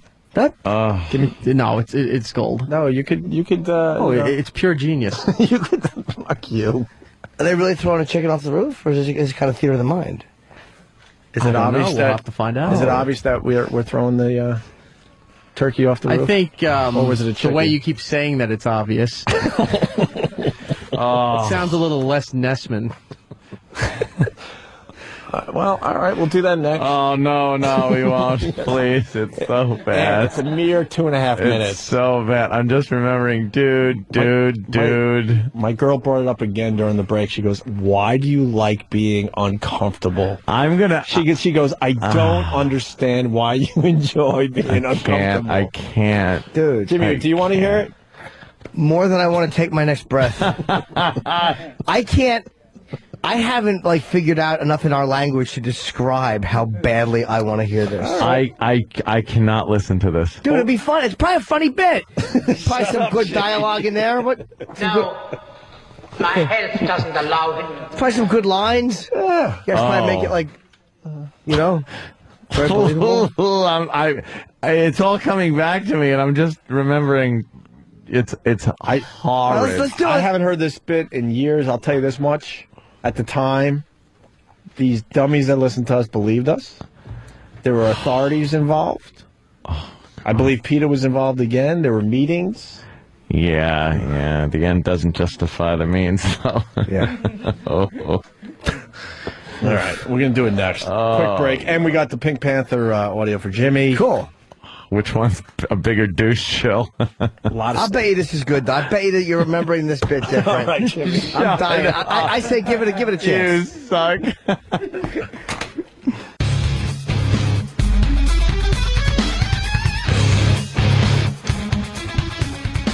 Ant's getting a communique. Some bad food in the fridge or something? Well, from, a couple of the parties, Yeah. How many parties did you have? The food has been in there. Well, I had the one party, but I also had some food delivered at one point. I don't know. It just turned out where, let's see, Angela's over there, and she said the food in the fridge has taken on a life of its own. The milk turned into pudding. Ew. Says the lobster stew walked out. Ew. And she's going to try to get the smell of dead ass gone before you get home. Why? Yeah, right. I worked hard on that dead ass smell. Yeah, I guess the fridge is reeking. Because of the food can't sit in there that long. It's been in there since Christmas Day. So, and seafood, things like that. So it's probably going to have to rip all the food out, take it out, and then, get some of the maybe Mexican maids or something in there to scrub it out. That sucks. I feel bad. I didn't notice because I didn't open the fridge. There's plenty of Twizzlers and cookies in the cupboard. I had such a sweet tooth for the holidays. I ordered out, and I got, Twizzlers. Goddamn Twizzlers are great. Oh, they rule. They are tasty. God. Stop stalling. Let's get back to the audio. I don't like the fact that Anthony's going to talk about Twizzlers and fun snacks. All we have to do is get to 11, my friend. Right. Good luck getting us to play this audio in the next 25 minutes. Fuck. I don't want to hear it. It's embarrassing, and I know it is. All right. It's gotta be. I got to communicate. He's old and short with an 8-year-old brain. He is wise, though, as he gets older. He gets taller but younger on the outside and older on the inside. Yeah. The end. Does that help you? Yeah, but he gets young again. Yeah, I know. That part is So the weird. part where he's 8 years old on the way down, Yeah. you'd think he'd be full of worldly wisdom. Yeah. But he's senile. Yeah. Jimmy's chomping at the bit. 24 minutes to go, Jimmy. He wants to hear that disaster. I bet it's actually better than you remember it. Oh, yeah. All right, let's get this over with. I bet it's a lot worse than I remember it. It's bad. There's an ongoing argument with the fans that we were much better at NEW, but then the AAF people say they were much better at AAF, and their NEW stuff sucked. Hey, let him remember us. Let him wax fantastic. Nice. Let him listen to the show through rose-colored hearing aids. The sad part of what you're about to hear is you're not even going to get to hear a hint of sarcasm. Which is just the worst. It's like we're Because not. now when we do shit, you can hear the sarcasm. You can hear the. Can you? Yes, you can. That's what I hate about these old bits. Like, oh my God, will somebody make a joke, please? Please. Oh God. Okay, let me lock into position. Where's here. E-Rock? He's like the historian of the Opie and Anthony show. I don't remember this bit. Yes. Something to do with like, I think the new Guinness Book of World Records came out. Well, according to E-Rock, it's the new Guinness Record Books of World. Oh, he's terrible. Bumbling idiot. He's one of those idiots that say the Guinness World Book of Records. Yes. It's the Guinness World. It's from the world of Guinness. Yes. It's a new planet named Guinness. The Guinness World Book of Records. Whatever. Why are you in the kid seat? Like that scene from Fast Time at Ridgemont High. Sit up. little chair. All right, so E-Rock. The hydraulics won't hold him up. He just keeps falling down. Can we draw a map of the world on your body? We have the Of Records Guinness book. Now, what's going on? Yeah, what do you got there? This you were talking about. I need the setup. Yes, go ahead. All right, you were talking about the new record for Chicken Flight was 13 seconds. It just had come out, and you were talking about a bit you used to do with Brian Unger in the studio. And you decided, Wait a minute. So this is now audio of us replaying the bit when we're at NEW? Yeah, this is early. Why would we replay it? Oh my God! What the fuck? I guess you knew proud quality of when it? you heard it. Yeah. There's a lot of layers to this. Yeah, it was late 1998 from this. Oh, bit. see, you know why? And I'll tell you why. Very early on in New York, we just had nothing. We had nothing to work off of. Nothing. No one. Yeah, we had to do something. So we played a lot of our old stuff. I think you guys to try had to a get good people bit. acclimated Yeah, to why us. not? Shut it. We didn't. No, it's very good. The original bit is on the Cringe tapes. Is it? Yes. It actually made the cut. Well, not necessarily. It was one we were thinking of. Oh God. I just remember a this CD that the lawyers took away from us at literally the last minute, by the way. Last minute. I remember this as being awful. Done. I remember this as being so awful. Should we play the original bit or should we play this? I would play this. Oh, shit. All right, there's Why a lot do we comment on it? All right, let me explain. There's a lot of layers here. We're at NEW, so this is about 10 years ago, and we're replaying a bit that we did about a year or two prior to that, right? Oh, God. Okay, just to bring everyone up to speed. I can't look. And Brian Owens in the studio. Jimmy. I got to cover up. Anthony! All right. Wow. That's enough. And thank you. Good night. I just wonder, when did you guys do like the show in different rooms with no way to communicate other than through the walls? No, see, Jimmy, now we could throw a shitload of sarcasm at everybody. Why, you were screaming for a reason. There was probably I'll a fire. tell you what the reason is. I had to make the radio audience believe that I might be broadcasting from a roof, my friend. From the roof, so you'd have to yell because it's very windy up there. No, he was in the studio. Yes. What? I was on the roof? You were just very excited for this bit. Wait, is this... Oh, shit. E-Rock, is this from NEW what he just said? No. Oh, this is... Okay. We're replaying it at rehashing it on NEW. Because you're going to hear us Who's more- commenting about the bit. Who's more excited, Opie for this bit or you for your Papa John's delivery? Now, when we're replaying this bit, are we making fun of ourselves? No, please say yes. No, you played it all the way shit. through. Cool. Why not? Why would they make fun of it? Look at Jimmy. Cool. Yeah. You are such a prick when we do this. Dude, it's got to be good. I'm not going to judge until I hear it. The first word was douchey. It was Anthony. I remember. I'm yelling because I'm excited because it's about to go down, and Anthony's on the roof, right? Yes. I'm on the roof with the chicken. Who's also very excited. And the chicken is very excited. No, you are. You. Oh, yeah, I'm very excited. Oh, I hate when I'm excited on the air. I think it's cool you're enthusiastic about I it. hate when I'm excited on the air. It's wonderful insight as Anthony over-explains everything they're doing in this bit. God. Well, you have to because Cool. it's radio. They can't see what you're doing. Theater of the mind. Can I go to the bathroom and slip and hit my head on the tub? I really like That's to. three. Really like to not be Start in this slow, situation. but we're up to 3. All right.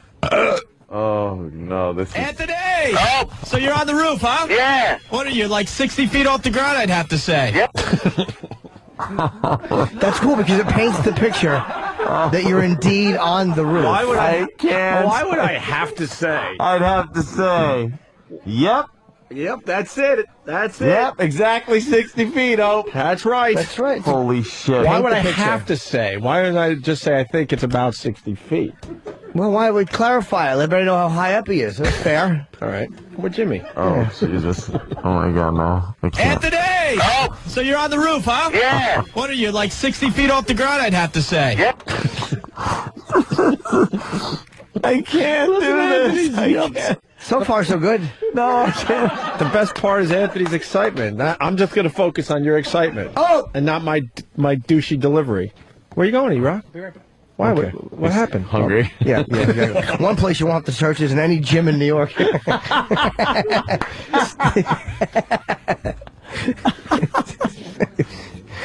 You know when he's coming back, look for the little water shake like in Jurassic Park. I could have delivered that better. Yeah, that's all right. You're on the roof. You can't hear that. I should have thrown myself off. Come on. Jesus Christ. That guy had a better time on the roof in fucking Fort Apache with Danny Aiello.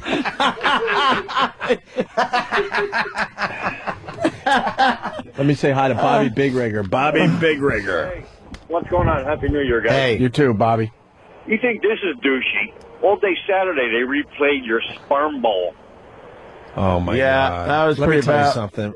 Hey, at least that was real. We fucked up because... Oh, yeah, that was real. Hold on. What? No, that was a real bit. Dude. No shit. That was a real bit. But really. these old bits we have to play so we could kind of like go through it, take our beating, try to explain ourselves. Just to play it like we're proud of this bit is not good for our show.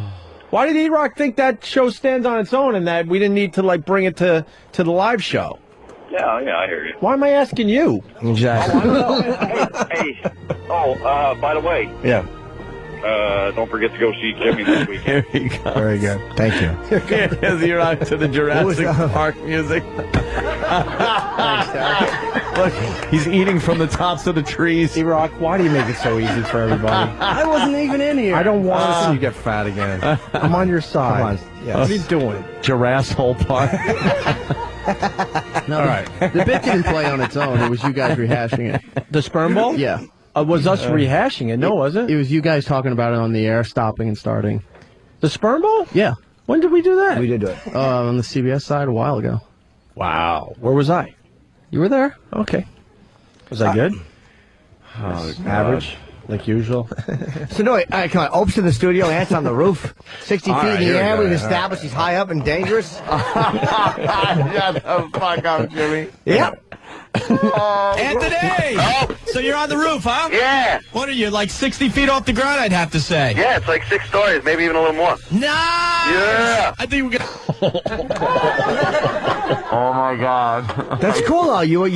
Jimmy, would you stop with the it's cool? Wait, I want to hear what he has to say. Eh? What's wrong with you? I think that Opie delivering nice, like he just saw a 15th inning walk-off home run because you established that you're indeed 6 stories up, perhaps more, is appropriate.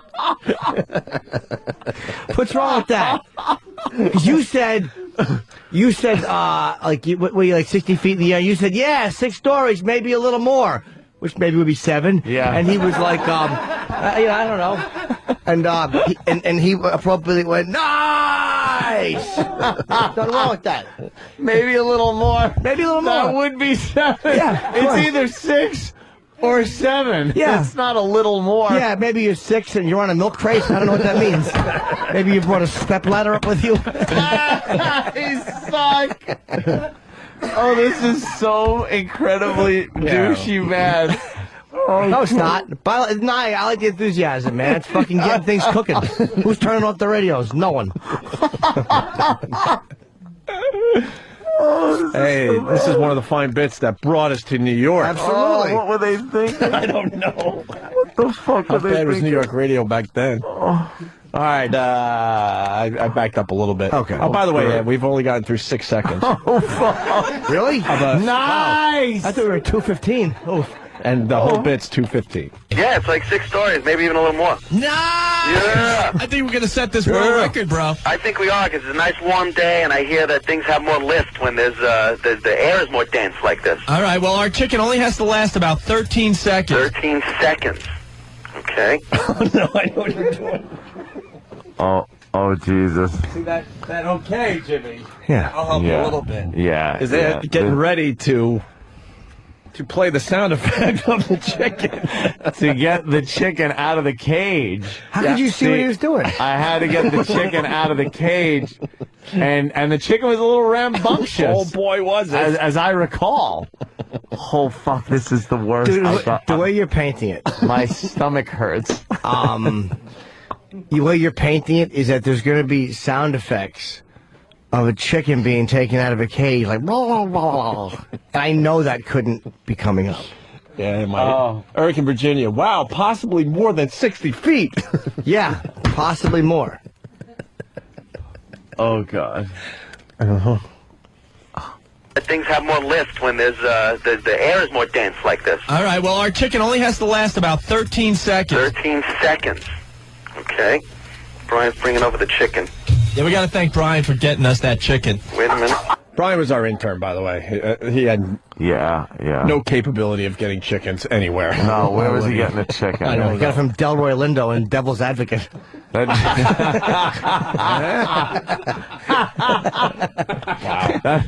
That fucking chicken came from a sound effects CD. Wait a minute. So you had to bring your machine up on the roof? Perhaps a bit more. Boo.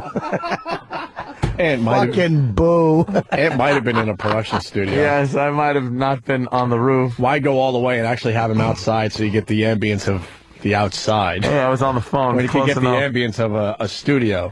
This is so bad. Okay. Brian's bringing over the chicken. Yeah, we got to thank Brian for getting us that chicken. Wait a minute. Oh, here he is. That is a big, ugly chicken. It sounds very healthy, like it might be able to fly 13 seconds. It does. Yeah, the chicken's got a microphone on. Yeah. They mic'd the chicken. It's great descriptions, too. That's a big, ugly chicken. And then knowing nothing about chickens, you say, that one looks like it could fly 13 seconds. Like, there's something about the chicken, before it's even come out of the cage, that indicates to you it has great flying capability. It's going to lift off pretty good. Yeah. I can't. Why? This is good. I can't. Boomer from Jersey. Dear Internet, no, they were not better. Man. Okay. Ready for more? Oh, yeah. All right. We have 1 minute and 50 seconds to go. Cool. Over the chicken. Yeah, we got to thank Brian for getting us that chicken. Wait a minute. Oh, here he is. That is a big, ugly chicken. It sounds very healthy, like it might be able to fly 13 seconds. It does. It's got a big wingspan, too. All right. All right. It's fat, though. That might not be good. It's like been raised to, I think, lay eggs. Speaking of laying an egg.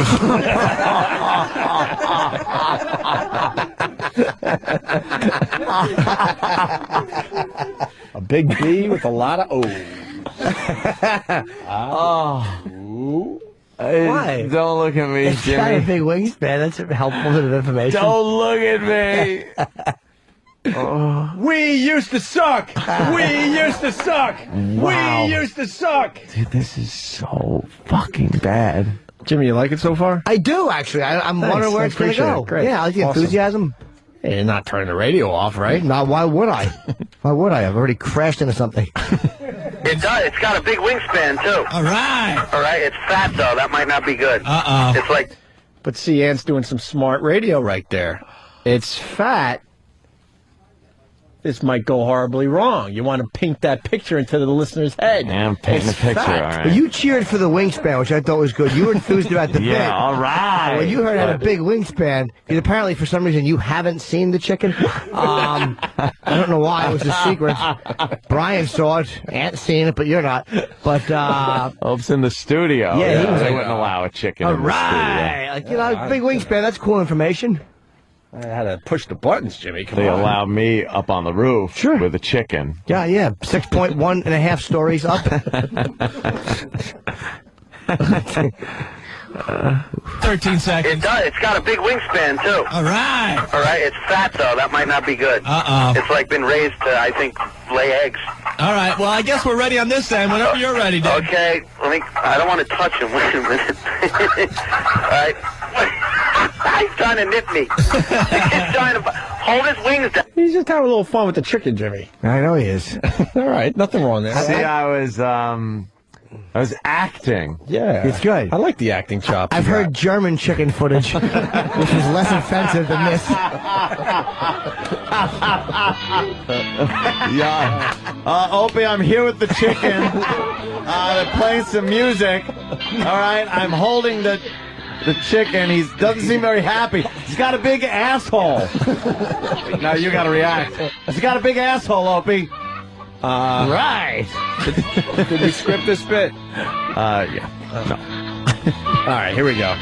Ah, das gut chicken. Ja. Ja, ist gut. Ja. The crying chicken never gets old. Oh. That's good. That's good. Yeah, Like.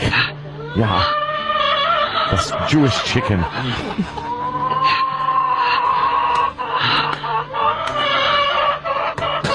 Chicken fucking Germans. The chicken is so unhappy about this arrangement. He's an unhappy camper. You'd be happier to see Colonel Sanders walk in with a hatchet and this fucking kraut with his uncut heart on. Just fucking Hitler do. You want some of the comments? No. Oh, this is terrible. This is just terrible. All right, hold on. What the hell are we thinking? All right, hold on. A lot of German chicken jokes coming in. I remember being enthusiastic about Well, the thing this. was nipping at you. I mean, he obviously sensed there was some kind of There problem. was no All right. chicken. I don't believe it. I'm listening to it. I got some good questions coming in. Which was higher, Ant and the chicken, or both of you guys during the bra bombing? Well, the bra bombing, we did get some altitude. All right. I like how Ant is surprised by the chicken when it starts clucking. Whoa, there it is. Yeah, because Brian's bringing it to the roof, and he goes, he's bringing it, and then he gets there, and he goes, there it is. Like, yes. Hey, whoa. Hey. Tug McGroin from Pal Talk. I love how there's no wind at all on the roof 6 stories up. Perhaps more. Yeah. Big, fat, and ugly was the chicken E-Rock. Brian from Chicago. Oh, E-Rock. Chris C. There's a linger longer. I hope you understand this one. Opie's new T-shirt. F you mother cluckers. Well, dog shit sniffer. He's good for one from Woodside. I'm going to my roof and throwing my radio off. Eric from Boston challenging Ant's physics. Ant, warm air is less dense. Douche. Let's see. No, it isn't. Oh, well, then someone's chanting back at me, you still suck, you still suck. Dave Gray from Raleigh. Now, Ant, how difficult was it? Oh. Wait, where the fuck did it go? Oh, how difficult was it to hold the chicken and talk on the phone at the same time? Because you're telling a guy, hold his wings. That's right. Get his wings. I had the phone. A lot of people commenting that there's no wind 60 feet in the air. Yeah. Let's see. Get his wings. Like, I like you painting the picture that this, like, it's just crazy that's happening Oh, here. it's crazy, Jimmy. What's going on? Yeah. Guys gotta get the wings, nipping at you. What's gonna happen here?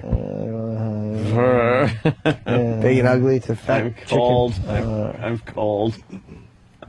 Jimmy, Jim from Philadelphia. Jimmy, stay focused. Don't let Opie run out the clock. Oh, he won't. 4 minutes to go, my friends.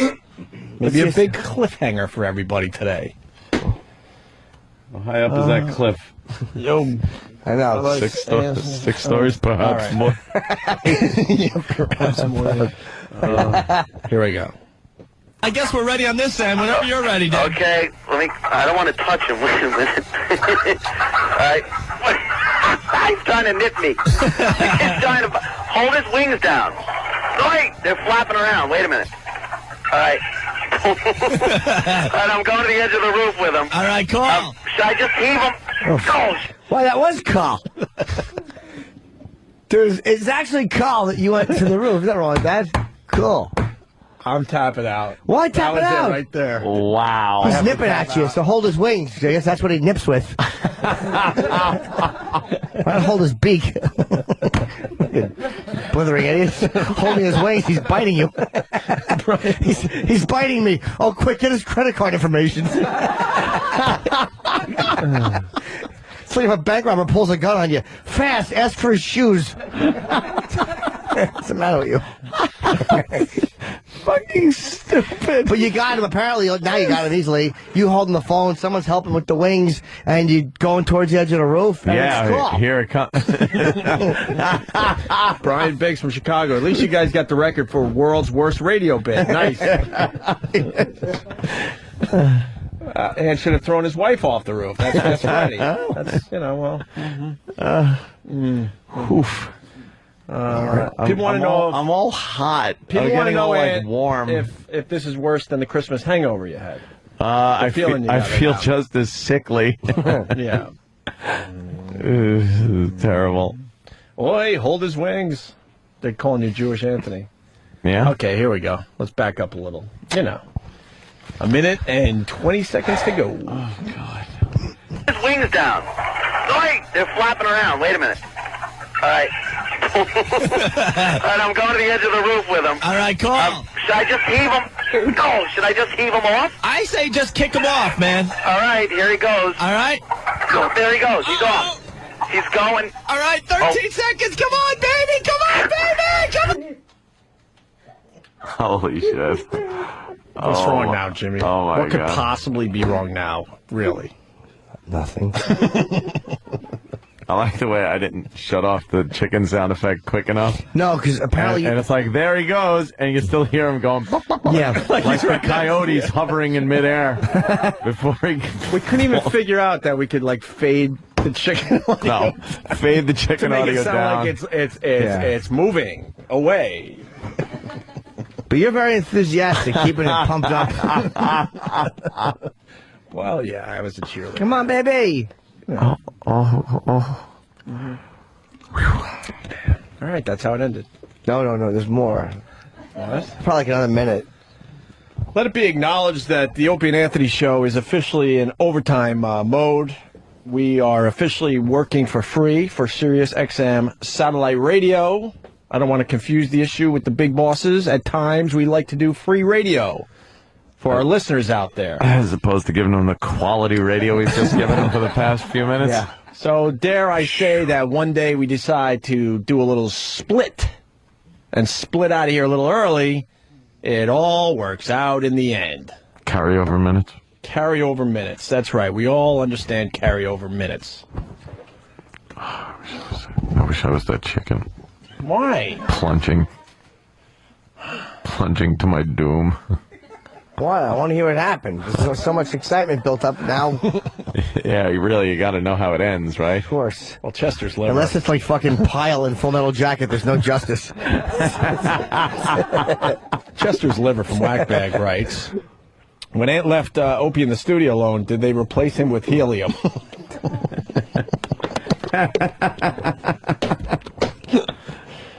Yeah, that voice. Wow. Howard Stern checking in from the Hamptons. I did this bit in Detroit. Tell him, Fred. Oh.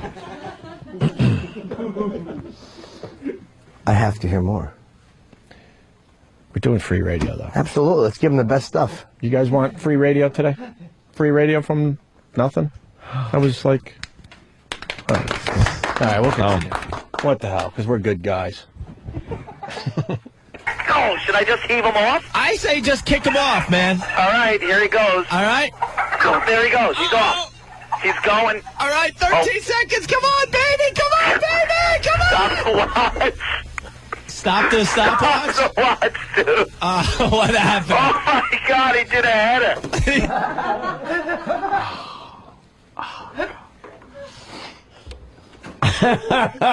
Yeah, look at Jimmy. Why? The way he's looking at me. Jimmy, what's the problem? Nothing. He's got to describe what happened to the chicken. What was he supposed to do? I'm sad the chicken died. I'm also envious of him. We had good intentions. We were thinking new world record and chicken safe in the end. Dude, BCN was never better than when this was happening. Oh, it wasn't on BCN. I know. Exactly. Wow. Dude. Well, no, come on. It did a header. Did a header. Stop the watch. What? Stop the stopwatch? Stop the watch, dude. What happened? Oh, my God, he did a header. He did a The thing didn't even fly. It went straight down. Oh, this is horrible. Dude, You can say that again. At least I got that right. By the way, a curiosity. Enthusiastic, horrible I've ever heard uttered. Anthony being why would Opie have the watch? Well, you're on the roof with the chicken. Why would you give Opie, who can't see it, the watch? You are exactly right. I didn't even think of that little continuity problem. Stop the watch that you apparently have, and you never yelled start. Well, I guess you're going for a Guinness Book of World Records. Now, do you think that would have flown if they said, how did you do this? Well, I was on the roof and he was in the other room, and I threw it and he had a stopwatch. Yeah, that doesn't make much sense, but how could I hold a phone, a stopwatch, and a chicken? I don't know. Hey, you want to do everything? What's wrong with you? Come on. I don't know. Who are you talking to, by the way, when you said, hold the wings? Somebody was helping you on the roof already. Why couldn't they hold the watch? Brian, the intern. Sure. Yeah. All right, back to the audio. Why did I have the stopwatch? I don't know. it didn't even fly. It went straight down. Oh, this is horrible. Dude, it's flopping all over. Someone, dude, step on his head or something. He can't. It's flopping around like, oh, this is disgusting. Well, how many seconds do you think it lasted? I knew it was a flight. Wait a second. Why don't you know, since you had the watch? Why do you need him to guesstimate? Yeah, wait a minute. When you had a stopwatch. You had the watch, and I told you when to stop it. And then you said, hey, Anthony, take a guess. Hey, don't get fucking teamed up against me. No, I'm not. I'm saying we're in this together. This sucks, fucking asshole. Why? You were good, though, man. You didn't say dude enough, though. But it was cool. Like, I would like a couple more dudes. Dude, you step on his head. Dude, step on his head, dude. This is terrible. I guess a chicken fell 6+ stories and was still flopping around. And yeah, he was flopping around. So somebody that was down there, because apparently there were listeners that had gathered to see big this. radio stars. Of course they gather wherever we go. I was asking once to just step on its head, to put it out of its poor little chicken misery. Sure. Yeah, much like I would like somebody to do to me right now, if you could, please. And much like if that was a request, the line would start forming immediately. Oh, God, how did we do this? Well, I have to hear what happened. This was our show? So the poor chicken didn't make it. No, Jimmy. No. Getting ready to play What Did We Learn on the Opie and Anthony show, by the way. Fry that chicken. Fry that chicken. Of all the dramatic things I've ever heard, the chicken is being thrown off the roof. Opie knew he had the stopwatch. Nobody's smiling. Right.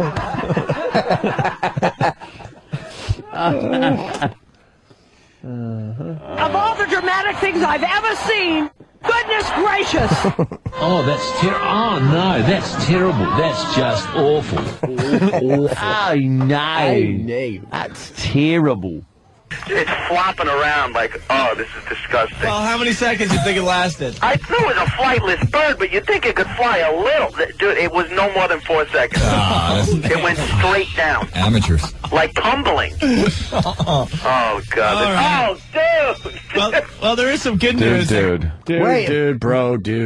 What did you see? Something sparked that energy. I believe that was somebody stepping on the chicken's head. Yeah. See, because you got to react to that for the radio audience. By going, dude. I don't. Here's where the improv skills, dude. Wait, hold on. My thing is this: if you could rewind a little, because I want to know, like, the volume Anthony's talking to in the phone, why is he all of a sudden supposed to be communicating with people 6 or 7 stories below him at that same volume? He's not yelling loud enough. For 60 feet? No. Listen to it like he throws it, but then he goes, dude, step on his head. Maybe they have radios. Yeah. But there's a delay. Here we go. Why? The conclusion of our chicken Bert. You think it could fly a little? Dude, it was no more than 4 seconds. It went straight down. Amateurs. Like tumbling. Oh, God. Oh, dude! Well, there is some good news that came out of this. We do have dinner, so. I feel bad. We do have dinner. See, because I like chicken. Oh, you were going to eat the chicken. I was hoping somebody ordered something. I was hoping somebody delivered 2 bullets. You said we do have dinner. There's a little improv for you. little improv. Wait, what's the line? Stand-up improv. For you. Oh, God. Oh, dude! Well, there is some good news that came out of this. We do have dinner, so. I feel bad. You do? Dude, we'll eat it. It won't go to waste. Okay. All right, well, there you go. There's our world record attempt at trying to make a chicken fly for 13 seconds. 4 seconds. 4 damn seconds. All right, brother man. I'll be right in. And another brother man. What? Still trying to get that brother man to, catch on. Yeah. Did it catch on? I don't know. Maybe it No. Who knows? It pops to the curve. No. Here, take that away. Wow. Take this away, fatso. That was brutal. That was a bad one. Oh, I found some new tapes that I'll be bringing in the coming weeks. What did you find? What? Just some good ones. I can't listen to those. They're just cringe-inducing. Yeah. We're 8 minutes into overtime, man. Oh, let's get the fuck out of here. Yeah. Well, I just don't want to get in trouble for leaving early when this happens too. The other side of it is we do a lot of extra radio for You said we enjoy it. Do. How appropriate after that. Line of the day. Well, we're doing. What did we learn? We're kind of resting line of the day just for a little while. We'll bring it back though. What did we learn on the Opie and Anthony show is brought to you by DirecTV. Call 888-961-DirecTV. They figure out that Time Warner thing? I hope so. With the Comedy Central and were you following that story? They were taking a lot of our channels away from us because there was. Yes. They figured that shit out. A little problem with each other, but I'm sure it's all figured out and everything's fine. Yeah. Hunky-dory. Thumbs up we're getting from Travis. Yeah. Yeah. All right, let's say hi to Fontaine. Fontaine, what did you learn on the Opie and Anthony show today? Hey there, boys. I learned that Jimmy's middle name is Joseph. Yes. Joe. Is my name. There you go. Let's say hi to Dead Guy in New York. Dead Guy. Hello. Hey. Today I learned that Steve C. jokes in the new year are still funny. Yes. Yeah. Yeah, that came out of nowhere. Let's say hi to Eric in New York. Eric. Hey, boys. After listening to that, I learned that Anthony is a proud graduate of Kelly School of Broadcasting. Dude! Oh. Did you do a lot of the dudes? I was saying a lot of dudes. You were doing a lot of dude. Doug, Wisconsin. Yeah, today I learned that all your old bits were nice!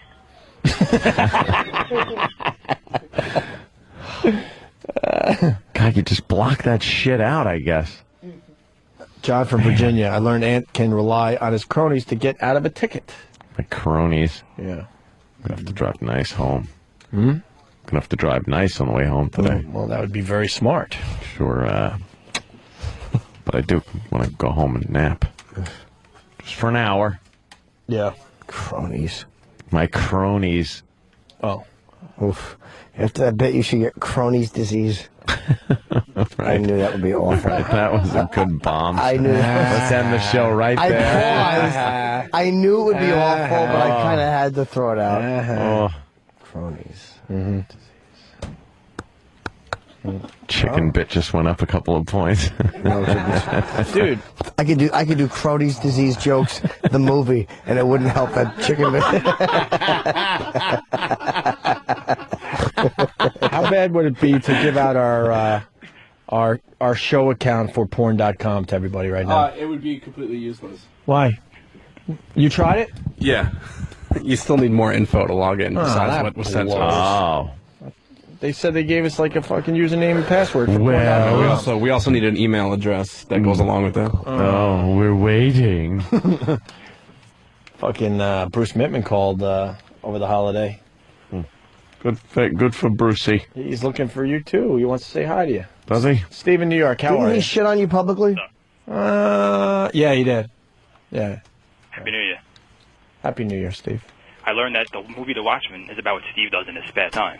See, that's the line. Good job, Steve. Word. Lady Trucker. Now, are we losing Lady Trucker to the Ron and Fez show? Some of these people like... she's on the road all day. She's right down the middle. Lady Trucker. Good morning, fellas. I learned that you are still employed by CBS. Yeah, that was a nice surprise this morning. Yeah. Keys, cards worked and everything. I think we don't have much time left there until they have to make their move. Well, right? Whatever. That's all I'll say, because that's all I should say. Sean, New Hampshire, how are you? Great. Happy birthday, Jimmy. Hey. We almost forgot, Jimmy. Anthony has a nice helmet. Yeah, you did say that, Jimmy. No, you said I agree with it. Yeah. No, you said it. Let's say hi to Bentley. Bentley, what did you learn on the Opie and Anthony show? I learned if you are rich and famous, you can be late for your own party. Yeah, that's true. That's right. Came down like half. What did they say? Oh, hi. Here's the drunk.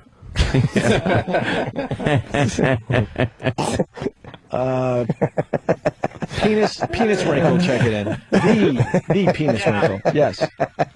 PW, what's up? Still a fat fuck. Well, he's getting fat again, man.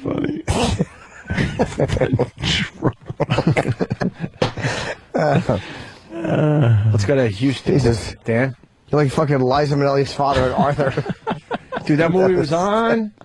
How good was Arthur? Anyone check that out on TV the other night? Cool until you took your shoe off. You fucking saw a 9-iron.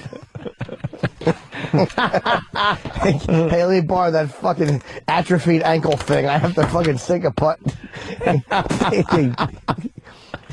Could you quit doing jumping jacks, Dudley? That sloshing around in your head is too loud. I'm trying to watch TV. Oh, yeah, he ended up putting head, didn't he? Oh, you bet he did. Poor guy. Like a really rare disease. Oh. Yeah, something really rare. If he was upside down with his mullet, his head looked like a fucking a ladle with onion soup in it.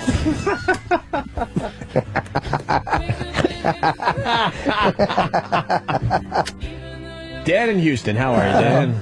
Oh, boy. What's up, guys? Hey. Learned that you can't jack off when you're wearing a Snuggie. Yeah, that Yes. kind of blows. Those Snuggies suck. Exactly. Makes you look like a monk or a cult member or something. Brian in Philly. How you doing, guys? I can't push for the Eagles, my friend. I don't have any interest in the Eagles. I'm sorry. Fuck the Eagles. I'm a Giants fan. Okay. And you live in Philly? Yes. That's all fucked up, no? A little bit, but I grew up in North Jersey. I just live here now. Where's the game? I'm sorry? Where's the game? Giant Stadium? Yeah. Yep, Giant Stadium. All right. Field. What do you got, Brian? I learned two things. I learned every time Kenny does something for you guys, there's a hamburger fee. Yep. And every time, and Fred Mertz likes to give Lucy the Roman War helmet. Yeah, we did learn that. Thank you, sir. Punching out. All right. Jeremy in Cleveland. Jeremy, Hey, boys.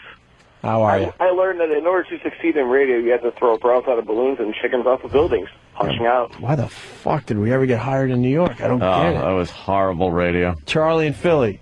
What's up, Bubba Boys? Hello, Charlie. I learned today that E-Rock still loves the garlic butter sauce. We did learn that. Why don't they do it? All right. You guys have fun out there today? Oh, yeah. Good. The studio audience is going away sooner than later, unfortunately. We fought for it. So come see the show in the next probably month to month and a half tops, and then that's it. They're not going to let all our fans in that big fancy building. No way. Which is just unbelievable to me. It's a nice vibe when we got people on the bleachers. Yeah. All right. Wow, we didn't even touch on half this stuff we wanted to today. Just too much going on. Tomorrow we'll continue. Sure. That's it. All right, guys. Ron Fez, new to Tree. Right up.